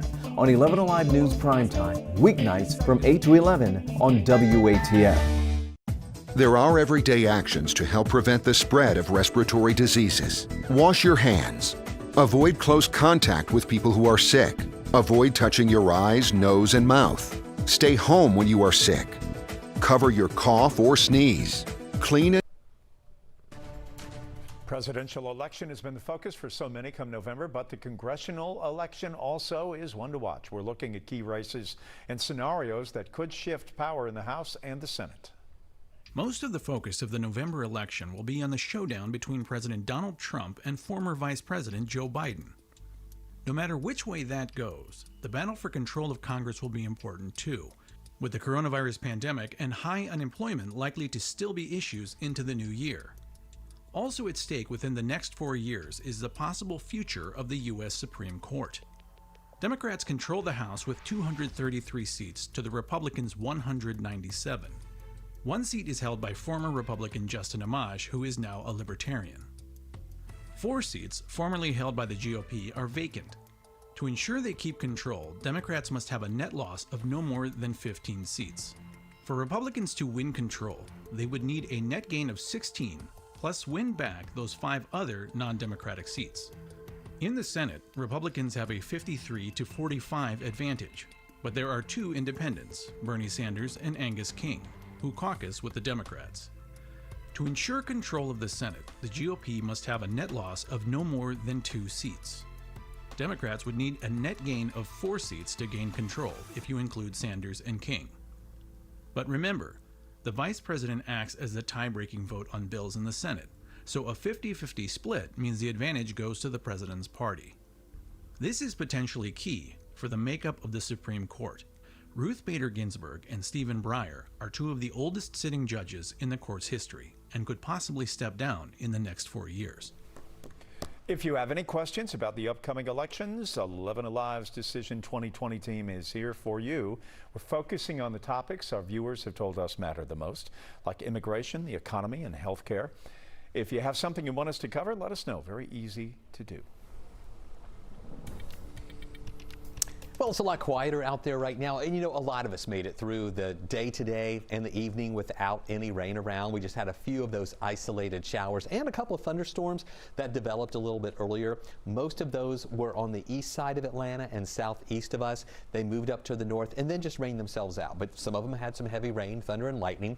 We had a few showers and storms down here in, north of LaGrange, moving up through Heard County. Those fell apart as they pushed into the Carroll County area, and now nothing going going on here. We're going to have a quiet night. It's still very warm, though, at this hour, and it's going to stay warm for the next few days, not only talking about the temperatures, but also with the humidity mixed with that hot air, it's going to feel even hotter. Now, we're going to see through the weekend high temperatures in the mid-90s. However, factor in the humidity, and that's going to make it feel a lot hotter. On Saturday, we'll have triple-digit heat index levels in the afternoon. On Sunday, 103. That's nearing the danger zone for a heat index. Anything 105 or higher is considered in the danger zone. But this is the zone for the weekend where we're going to be having to deal with extreme caution when you're outside for long periods of time. What happened is your body has its own air conditioner, and it produces sweat in order to cool itself down. And when that sweat evaporates from your skin, it gives it a cooling effect, and that allows you to cool off a little bit more. Well, when it's so humid outside, that sweat doesn't evaporate as quickly, so your body's having to work a lot harder to try to cool itself down, and that's why it can become dangerous. It's producing more and more sweat that just won't evaporate. You become dehydrated. So be sure and hydrate yourself. Drink plenty of water, fluids out there that will help you stay hydrated, because it's still going to be hot and humid, not only for tomorrow, but through the weekend as well. And with that humidity around and the heat, it's going to help to bubble up just a few isolated afternoon thunderstorms. And, you know, we had temperatures in the lower 90s today. We're going to have more 90s ahead, even mid-90s going through the weekend. Today's high was 92. We should be around 89 this time of year, so we are 3 degrees above the average. It was also a mild start at 73. We should be around 71 for this time of year. So this is just the time of year where it is hot and muggy out there. We're definitely feeling it, even at this late night hour. You know, we're just before 11 o'clock at night. We're still in the 80s at 83 here, 82 in Athens. Rome is finally down a little bit. You were in the mid-90s earlier. It's now down to 83 degrees. Last hour, they were right there at 89, just below 90. So on the wasometer, this is our scale from 1 to 11, where an 11 is a perfect day. It's going to be hot with high temperatures up to 93 degrees. And then as we go through the rest of the period here, going into the weekend, 94 on Saturday, 95 Sunday, 30% chance for those afternoon showers. Same rain chance on Monday at 30%, and then higher rain chances we're thinking on Tuesday and Wednesday. More moisture content in the air will bubble up a few more showers with highs around 92, and then down to a 40% chance Thursday with highs near 91.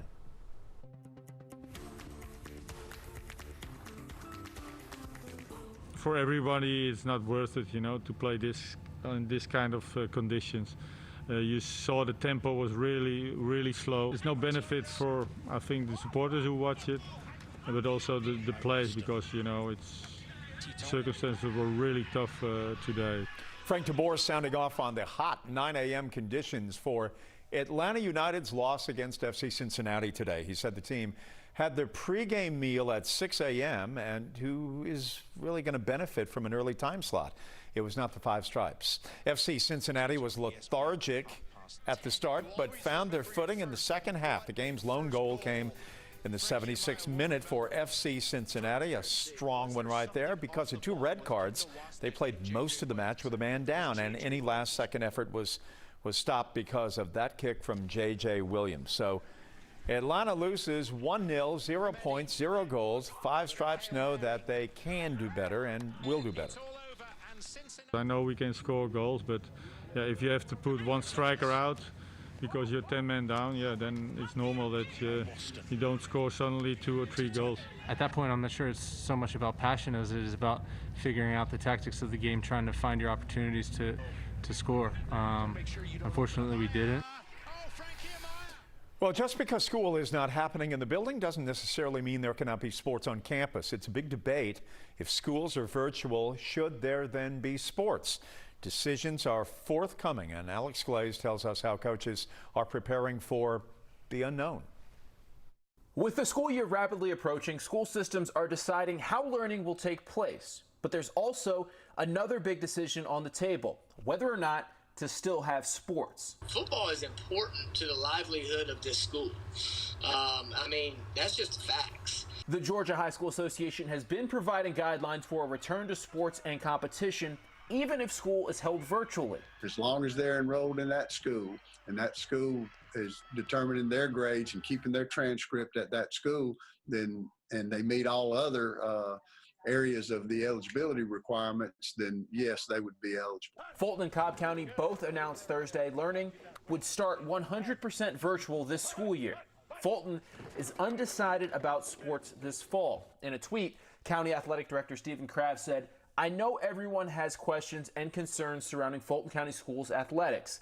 Please be patient as we work through the current situation. Fulton County Schools will update everyone at the board meeting on July 23rd. Cobb County already made its decision. In a statement, they said the district is not postponing or delaying the start of fall athletics. We will continue to follow the direction of GHSA. So football workouts continue around the state as coaches and student athletes prepare like a season is going to take place." All we can do is take it one step at a time. You know, these are the guidelines today.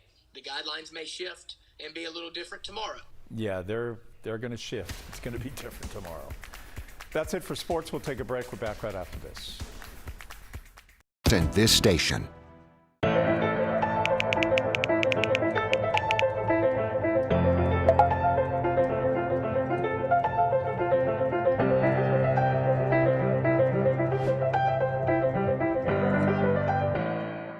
Today at noon on 11 Alive. We are seeing that lack of smell or altered taste can be a symptom. We answer your coronavirus-related medical questions. Because 11 Alive is where Atlanta speaks. Televised newscasts not enough for you? Get even more at 11 Alive's YouTube channel, where you'll find uncut interviews, extended body cam footage, live streams of Atlanta's biggest trials, and more. Subscribe to 11 Alive today.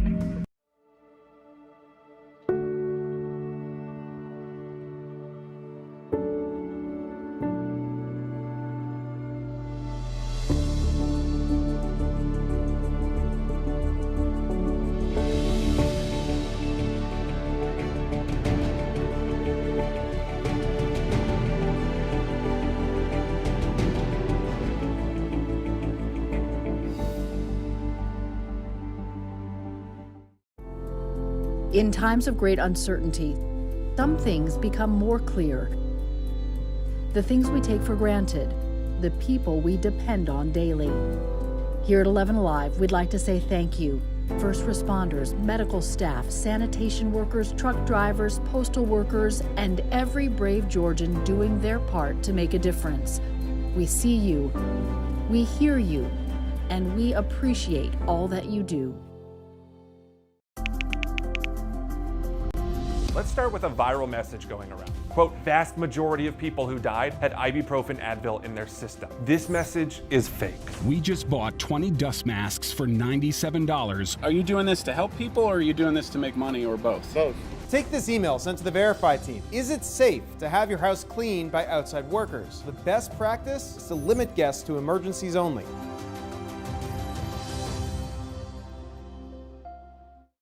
We know things are changing every day, but we're here with you. Continuous COVID-19 coverage during prime time. We're committed to giving you facts, not fear. On 11 Alive News Primetime, weeknights from 8 to 11 on WATF. There are everyday actions to help prevent the spread of respiratory diseases. Wash your hands. Avoid close contact with people who are sick. Avoid touching your eyes, nose, and mouth. Stay home when you are sick. Cover your cough or sneeze. Clean and disinfect frequently touched objects with household cleaning spray. For more information, visit cdc.gov/COVID-19. This message brought to you by the National Association of Broadcasters and this station.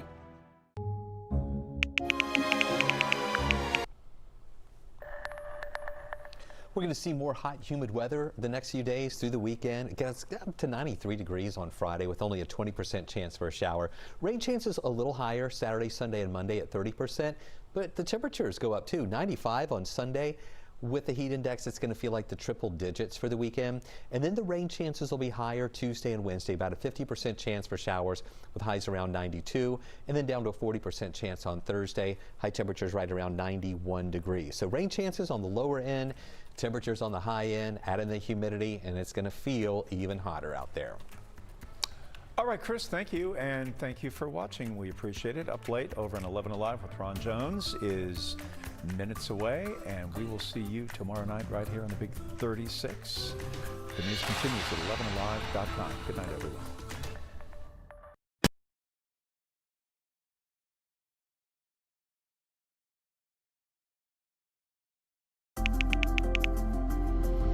Let's start with a viral message going around. Quote, vast majority of people who died had ibuprofen Advil in their system. This message is fake. We just bought 20 dust masks for $97. Are you doing this to help people or are you doing this to make money or both? Both. Take this email sent to the Verify team. Is it safe to have your house cleaned by outside workers? The best practice is to limit guests to emergencies only.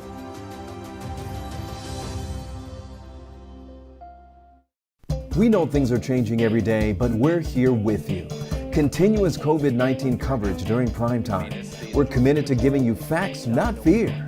On 11 Alive News Primetime, weeknights from 8 to 11 on WATF.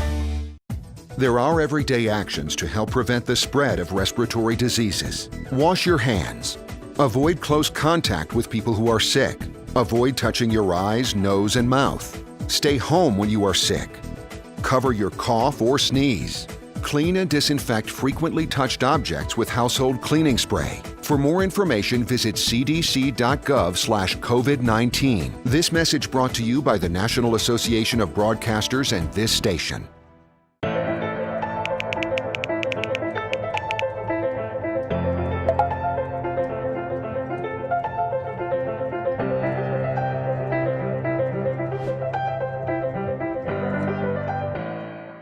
Today at noon on 11 Alive.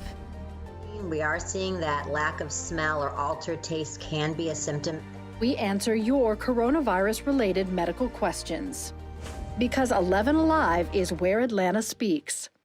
Televised newscasts not enough for you? Get even more at 11 Alive's YouTube channel, where you'll find uncut interviews, extended body cam footage, live streams of Atlanta's biggest trials, and more. Subscribe to 11 Alive today.